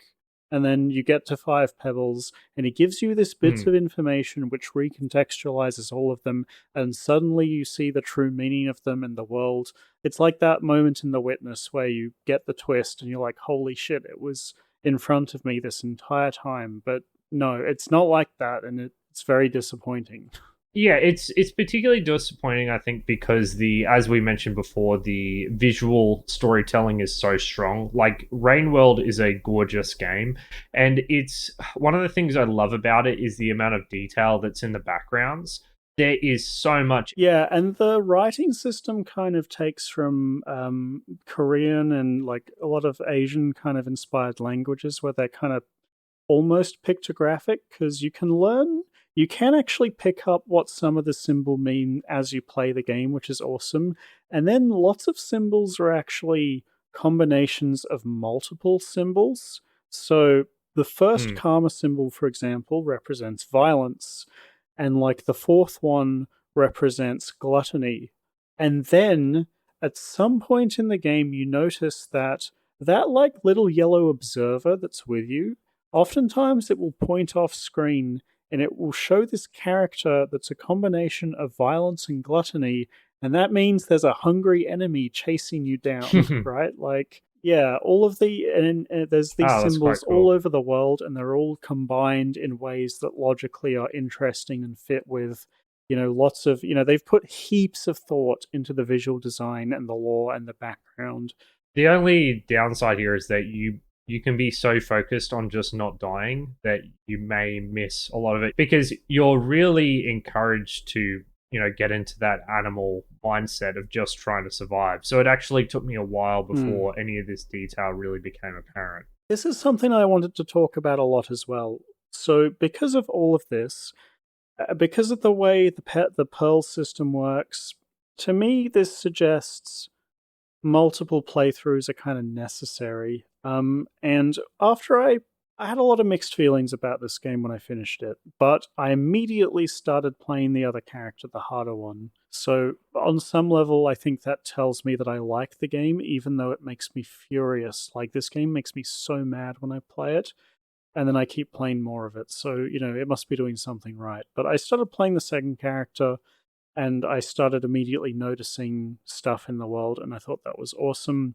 So to me, Rainworld almost like demands you to play it multiple times to get the most out of it, and to some extent, the world is quite open and structured, and I think the first time you play it, there is an intended route through the game, but you could conceivably get through the game in like a lot of different ways. But there is something odd that I can't put my finger on the way the world is connected and constructed, where it feels open but very linear at the same time. And the incentive to go out of your way to explore isn't really there. And I think it's supposed to be there because of the Non-existent. pearls, but like there's no items, there's no currency, there's nothing to find other than lore. So it's this strange thing where you kind of have to want to explore just for the sake of seeing the world because you enjoy the game, which is something that I think a lot of older games do that, but a lot of newer games don't do this. They give like tangible incentives. Like, to you, is there enough here that makes you want to do that kind of exploration? Or No, like, how do you feel about that? no, No? I Okay. think that yeah, this is something I was thinking about as well. Like in your typical Metroidvania, you get rewarded for exploring the edges of the world. In this game, the main reason to explore those out of the way things is that they usually have food in them. So the extremities of the world that aren't on the critical path usually have food, so they can be places to basically, and they're often populated by enemies, so they're dangerous, but they're a way to get your food before returning to the So shelter. here's a question. You mentioned we have this difference of opinion where I hated backtracking for food before the gates because it meant I had to do all this difficult but familiar and kind of tedious gathering in different Yeah. spots. But you said you enjoyed it because it was like it presented unique and interesting challenges. I would argue that these side areas would do that. If you were to go and explore them, you would have new rooms and new challenges that you hadn't seen before. Is that not enough for you as Yeah, somebody well, who like well, enjoyed the that? thing is, when I would first get into an area, I would naturally discover a lot of these areas because I didn't know where to go. When you get to an area, there's often branching paths, and you don't know which way is the critical path. So, the exploration, I guess, the joy of exploration in Rainworld is, like that first stage of getting to a new area and just kind of probing all the different places you can go. The exploration there is valuable. But once you know where you need to go, it kind of limits your exploration because you're trying to progress to the next area. So I think there's value in the map specifically while you're exploring. But once you know what the path you're trying to achieve, when it kind of drills down to a linear path, you have no reason to get outside of your comfort zone. You just try and get the food and then you move on to the next area. Because why would I be off exploring in the opposite end of the map when I know that there are sources of food closer by? I started playing the hunter and then I gave up because I learned that there was a time limit on the playthrough and that just was a big no for me. I'm like, I'm going to die 100 times and just have to restart this campaign. That seems really tedious to me. So I actually restarted my survivor playthrough and I intentionally tried to explore because the map actually, even though you delete your save, the map exploration is saved between all of your Oh, runs really?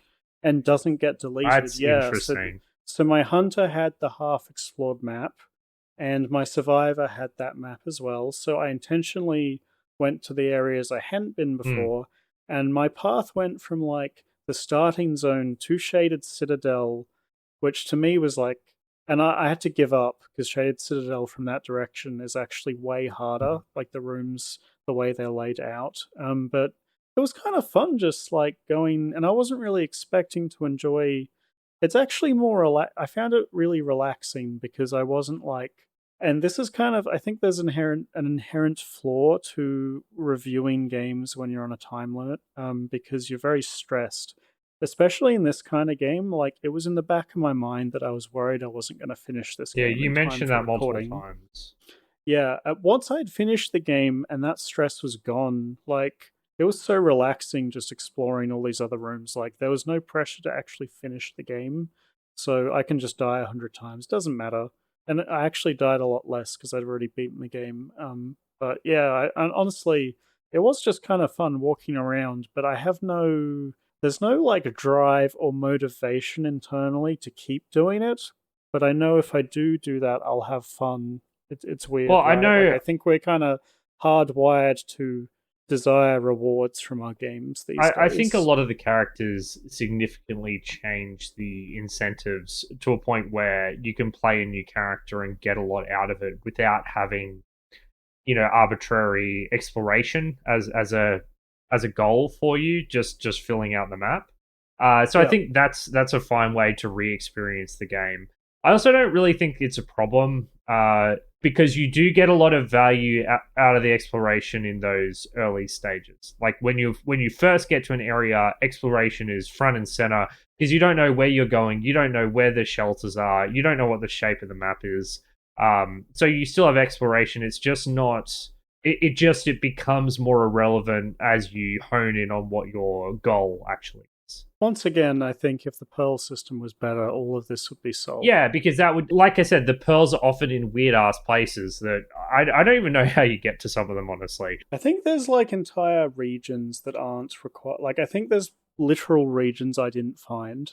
Um, like in Dark Souls, there's like Ash Lake. I think there's shit like It's that where equivalent there's to just that. a whole, And I know yeah. the DLC adds whole new areas as well, which I think interlap and connect to existing areas. Also, the stories are in different points in time, so a lot of the existing areas are completely different. Like I know apparently, in one of the playthroughs, the waste dump is very scary because the water insta kills you because it's acidic. Oh, right, that's interesting. Like if you touch it at all, yeah. So, and there's one playthrough where everything's covered in snow, apparently, like that kind of thing. Hmm. So, actually really like the sound of the DLC. There's like five Well, new characters that or just released something. this year as well. Like Rainworld's a pretty new game. I think Yeah, it released, say, 2017, but the 27. DLC is 2020. Sorry, not this year, last year. It's almost a decade. Like 3 years, like 7 years. Yeah, What did you think of the map in this game, James? Because this is something that I had pretty hated mixed it. feelings about. So the way the map works in this game is you hold down spacebar. And we're talking about the UI, right? The UI component of the Well, map, not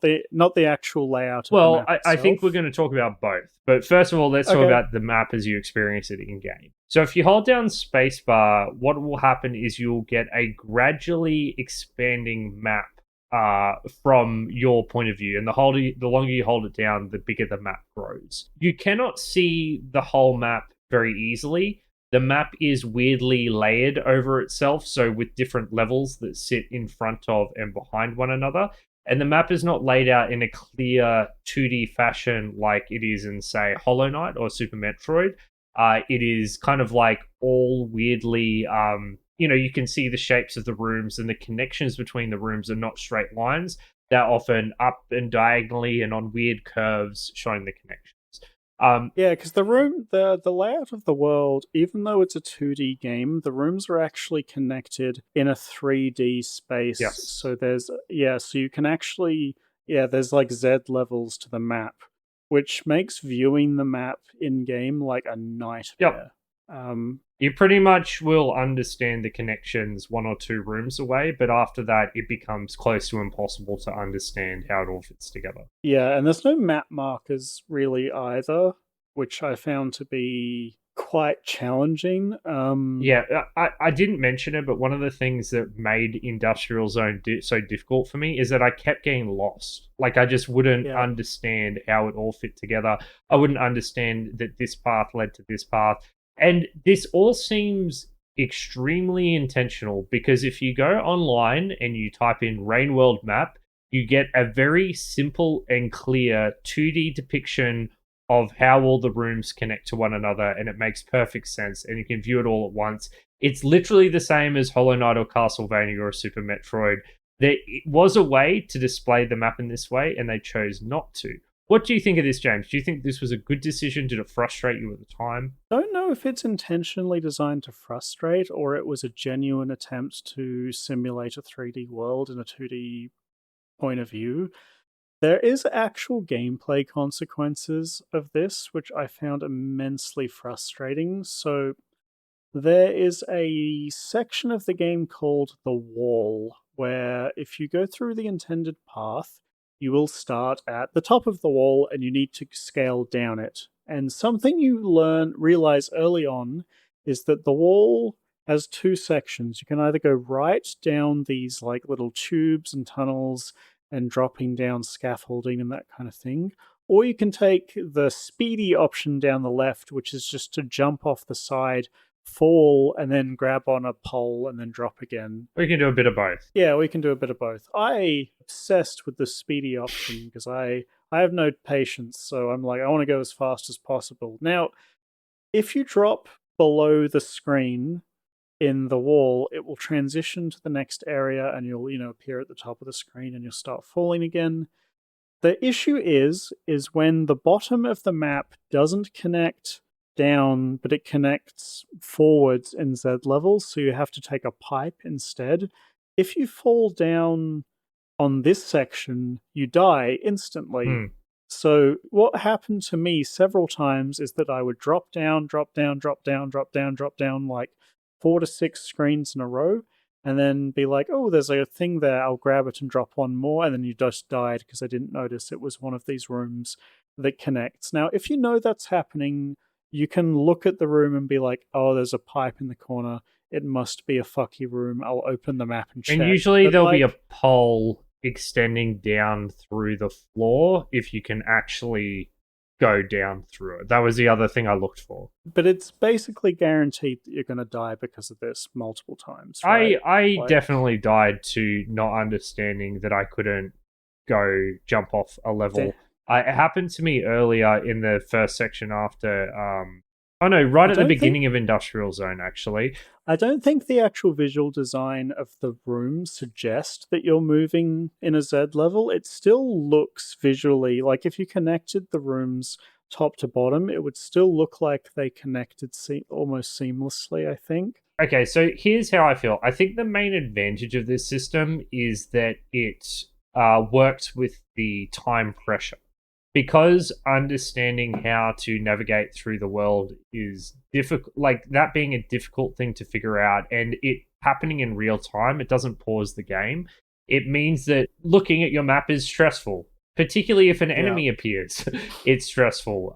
And I like that aspect of it. I like this diegetic map checking thing, and I think it's something that actually Pathologic 2 and Pathologic 1 could actually benefit from, because those games pause the game whenever you open the map, and it does a lot to undo a lot of the stress of navigating what would otherwise be a very treacherous environment. So many people would argue with you. I think pausing the game on the map is totally fine in that game. No, but it's so good because you've got that ticking clock. Having the map be diegetic adds so much to the game, because you can't just freely plan a path for 2 minutes. You need to kind of like look at the map and try and figure shit out quickly. It kind of adds to the pressure and tension, reinforces the key themes of the game. So I like the diegetic nature of the map, but ultimately it feels like the game is just trying to trick me. If this game can be represented in 2D, I wish they would just represent it in 2D. The game is trying to trick you, right? It's intentionally unfair. Yeah, it's intentionally fucking annoying. I wish it would. Yeah. I think I like it when maps are there to help the player, not aggravate the player, and the map aggravated me. Lots of the game is set up for you to fail, right? Like, the first enemy in the game, the lizards, are specifically, like, they crawl on all fours, and the height that they crawl at is specifically... So if you're standing up and you throw a spear, the spear will go straight above them and miss them. So good. Right? That's the first trick. The second trick is you think, okay, I'll get on all fours, and then I'll throw the spear at them, and their heads are armored, so the spear bounces off their head. That's the second gotcha. And the game is intentionally set up this way. The same with the map, the same with, like, the vultures and the poles that are actually enemies. It's intentionally set up that you're going to, die and get frustrated. Here's the thing though, James, on subsequent playthroughs, if I do play this, I think I will try some of the DLC characters. I'm just going to have a map open in Google. Like, I'm just not going to use the map in the game. And, maybe that's going against the spirit of the game, but I just can't be bothered trying to navigate with the map when there was a much simpler way of doing it. So it was fine, and definitely it added to my Industrial Zone experience with me being confused. So maybe there's something for it, but this is one aspect of the game where, like, I can accept most of the difficulty and annoyances of the game, but this is one where it didn't work for me, and maybe that's just me. So there's a mod on the Steam Workshop that I actually would recommend to basically everyone, I think, and I will definitely install it if I play this game again. It is that the screen scrolls on big rooms, because I think that it's absolute horseshit the way it works currently. I've seen on browsing, like in the last few days, in browsing old posts and people's discussion on this game, there are so many clips of, like, this slug cat fighting off like 3 lizards and a vulture, like some ridiculous odds, and him successfully getting away from them, only to be, like, sniped off screen by a long tongue, like, that came, and there's, like, no way that you can notice that, because normally you use the sound cues to let you know that there's an enemy near, so you're careful when you cross the barrier. But if you're already being chased by, like, 4 things, like, the music isn't telling you anything because it's already loud as fuck. Yeah, I had... Like, so you just die. Yeah, I had variations of this happen to me throughout the game. Like, I had one where I transitioned on the screen, a scavenger, like, instantly appeared and sniped me with a spear. Like, there was no way I could have reacted to that in time. There's nothing I could have done. I just died. Yeah, that makes sense. I think that would be a good change. The screen transitions are not ideal. Most of the time, they're not going to kill you, but when they do, it's really annoying. It's particularly frustrating because I think this is a clear instance of the game being unfair, and there being nothing that you could have done differently to Yeah. avoid death. Whereas most of the things in the game that seem initially unfair, there are things to do. But this one, there's no doubt that it's unfair. I know you said you can get around it, but I couldn't. The things that camp the pipes, to me, like that's kind of lore friendly. Like me, the player, not being able to see the next room because the camera of the game doesn't move. Like the slug cat could easily see that enemy, right? Like where he is. It just doesn't make any sense. Like it makes less sense than like the lizard camping is something that would actually happen, right? Yeah, Like because it's on the that makes sense. So it's just particularly frustrating for it's just it's like immersion breaking on top of it. Yeah. There's actually something I discovered after finishing the game that I wish I had discovered like before. Is there's actually this menu titled Remix on the main menu, which is a bunch of options and settings for the game that they added over time in response to feedback. And there's a lot of cool things in there. There's some options in red that say they kind of suggest you shouldn't enable them for like your first playthrough because they're almost cheating, basically, I would say.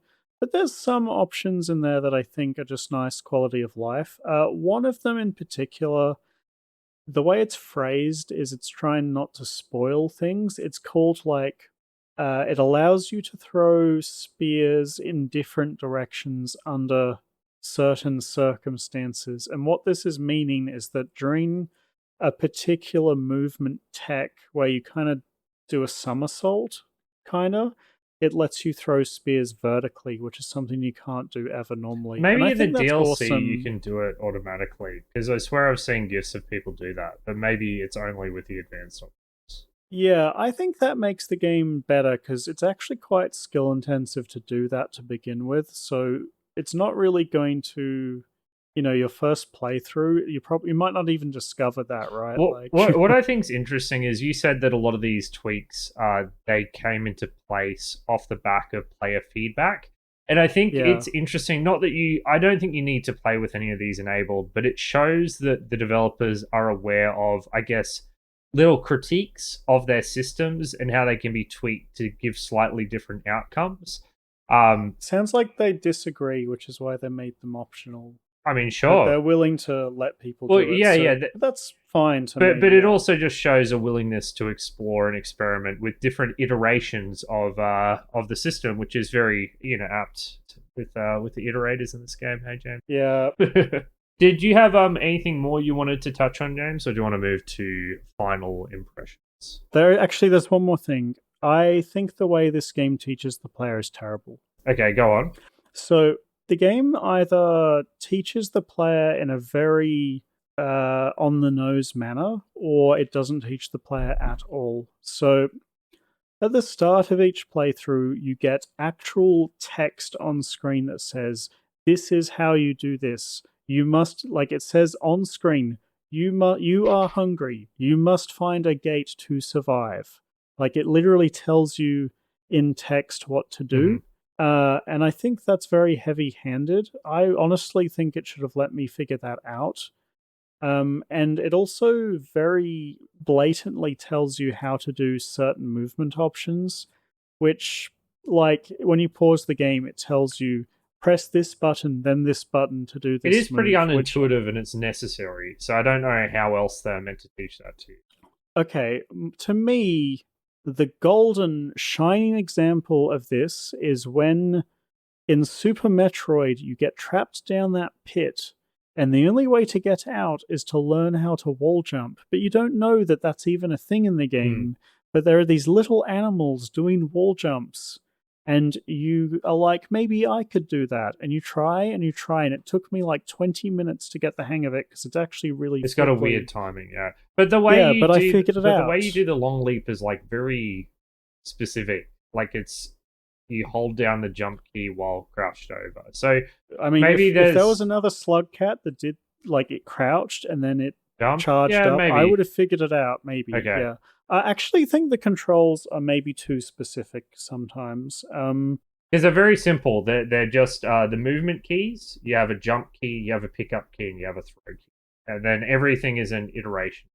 I actually forgot how to long jump. Because I didn't play for 3 days. That's on you, James. There's not that many moves No, in the no, no. game. Hang on. So you crouch down and then you hold the jump key and then you let Yeah. go. The thing is, if you're still holding down, it doesn't work. Yeah. If you press forward, like just after you jump, it stops working. If you press any direction whatsoever, it doesn't It work. cancels it. Yeah, which to me is like too strict, I think. Yeah, that's fair. Like, It didn't really bother I me, but I mean, definitely didn't forget. yeah, and I find it is like that. There's lots of things like that. Like on poles, if you hold up to try and get up, you'll fall off. You have to tap it once, exactly once, and then not touch anything. Like I think it's very touchy, and I do like it's kind of intentional, but it feels almost too much to me Okay, in some so ways. I actually disagree with this. I love the control scheme of this game, and figuring it out was Really? one of the things I really loved about Rainworld. I think the thing that's interesting about this is that it's a platformer that has you platforming in a way that's almost unique. And so you have to learn how to platform and control the slug cat. Like one of the things that's interesting is that you basically have no vertical height on your jump. Like Yeah. you've got basically nothing. I don't think these things are mutually exclusive. Like, I don't think like letting me hold a direction in long jump is gonna ruin the discovery aspect, Okay, right? Like, maybe it could have been done better, but I guess what I'm saying is, generally speaking, I found that the while the controls are weird and all the unintuitive hidden and movement stuff is awesome, right? Like, yeah, it feels really good to kind of come to grips with. And I can do very few of those advanced movement techniques. People have done like big Excel documents, and you can watch YouTube videos of the tech people can do with the yeah, movements. I figured out wall jumping like very quickly, like the fifth room or something, and then I figured out the backflip, the floor slide. I'd never found uses for either of those, but I knew that they I know that the existed. wall slide, if you jump out of it somehow, you can do a longer jump, like it preserves the Mm. momentum. I wasn't ever really able to do it. Likewise, I was actually backflipping. convinced. I was convinced that you could throw the spear during the backflip. You know Yeah, that thing that's a setting in the remix I saw options. gifs of The it, so I thought it was a thing. I was so sure I could do that, but no, you have to enable it in a setting before it works. So I was like, oh, that's lame. Yeah, I love how when the slug cat kind of gets to, there's a lot of rounded corners, and your slug cat can Yeah, kind of grip onto them and slide up them. So there's a lot of corners that seem too high to reach, but if you jump at the right angle with momentum to wall slide up, you can then kind of grip onto the edge and get over the edge, like mm. stuff like that. I Yeah. have a feeling there's a, you know how there was that video of Celeste of all the little hidden tricks they did to make it feel better? I'm almost certain there's something similar going on here in I don't Rainworld. think so. Okay, I think there's not enough of that kind of stuff okay, basically in this interesting. game. But yeah, I'm not as down on this control scheme. I do think that the weird advanced movement tech, it's kind of annoying that the game doesn't teach you about it. I think that Yeah, and it also doesn't require you to no, do it. Like, I am fully behind this idea of not having actual upgrades for your character and just learning knowledge wise.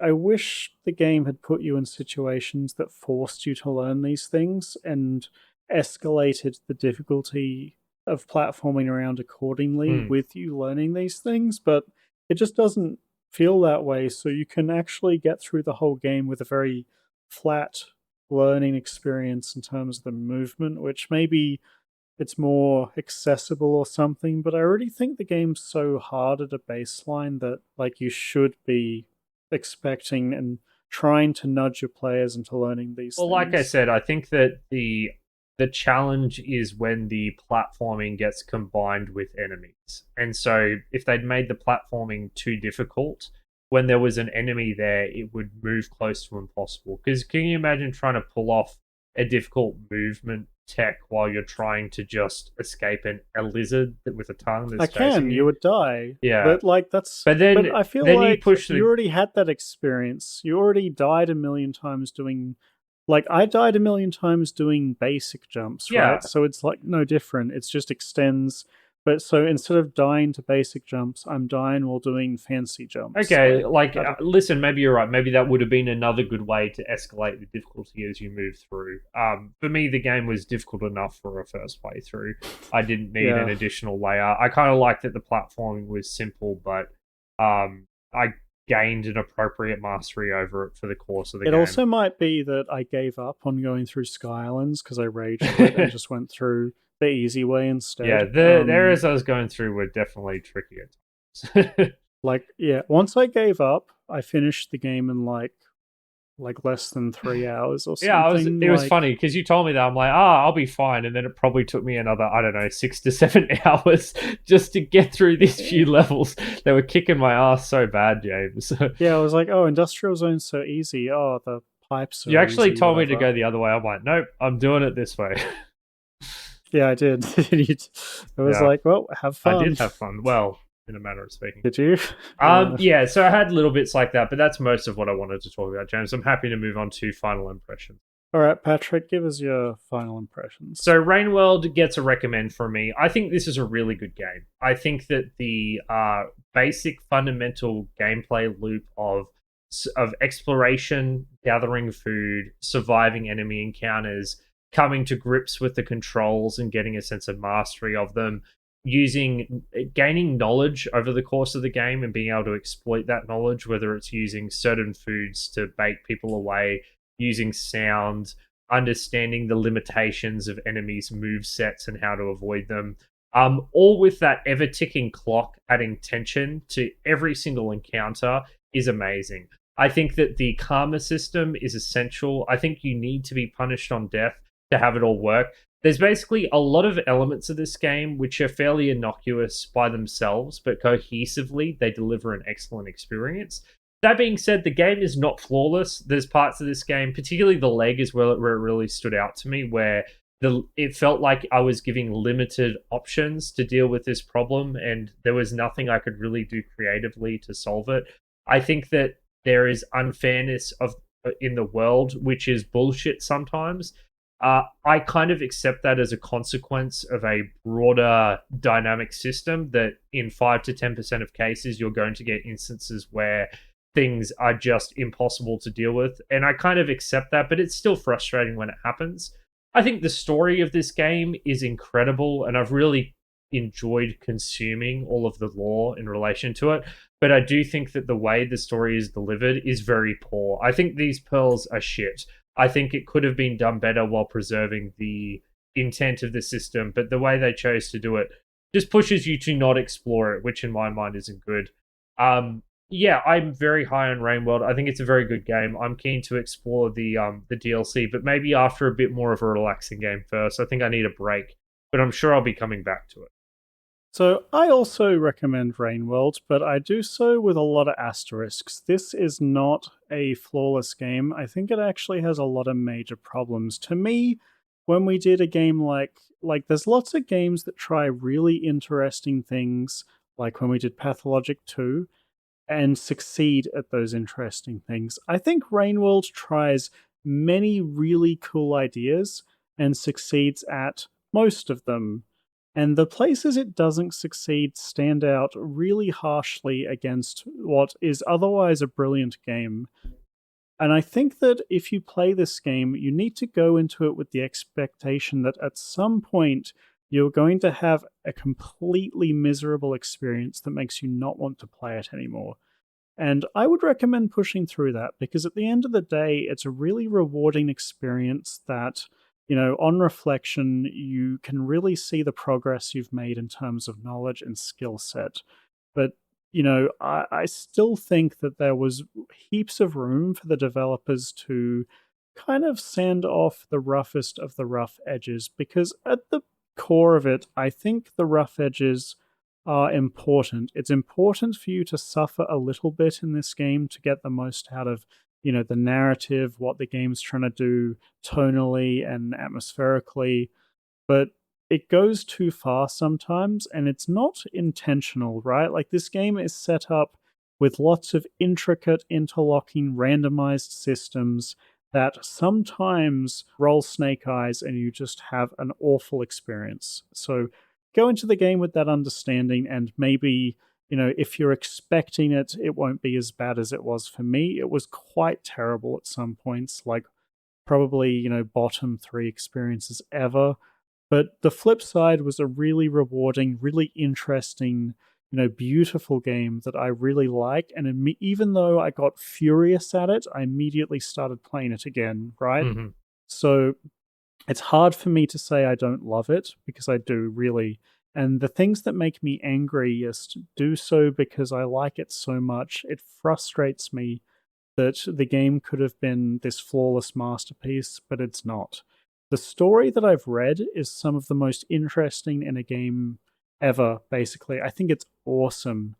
But the way it's presented almost mandates that you experience it via YouTube or wikis. It's just not feasible for most players to experience all of it naturally through the game world. And I think it's a huge missed opportunity to make the world more enjoyable to explore. So I love Rainworld. I think it's an awesome game with some huge downsides that you just have to be prepared for going into it. But I think it ultimately is worthwhile. It's interesting what you say about the unfairness of the game, because I think that is something that comes up a lot in relation to Rainworld. We've played a lot of games that have been variously described as unfair, and I think one of the things that distinguishes the hostility of worlds like Ecstatica and Another World, both games which I think which we both didn't really like very much, but we were intrigued by just how everything is trying to kill you, is the intentionality. Like, those games are very intentionally trying to kill you. With Rainworld, it just feels like nature is oblivious to you. It's doing its thing, and you're dying as a consequence of these systems just naturally interacting with one another. And somehow that feels better than the game deliberately trying to kill you most of the time. I don't think so. I think it feels awful, actually. I think it makes the game have this very erratic, random feeling difficulty curve it feels nonsensical to me in some degrees. Like, I think like the way you define, like, I was thinking about the way we define unfairness. And the first definition I came up with in my head was, if I feel that if I was more skilled, I could overcome this challenge, you know, that it's fair. Like, if something is deterministically impossible, like it puts me in a situation where I literally can't win, then that's unfair. But at the same time, like, let's imagine, Patrick, that I set up a boxing match with you and the greatest boxer of all time. And then you lost to him, because of course you did. And at the end, I came up to you and I said, Patrick, if you were more skilled, you could beat him. While that is true, like, you don't actually have a chance of outskilling that guy, right? Like, and I think Rainworld does the same thing, where randomly it will put you in a situation that is so much harder than you're ready for, that there's like, I think there's this thing that happens where you die and you say it's unfair, even though it probably wasn't. You could have beaten it.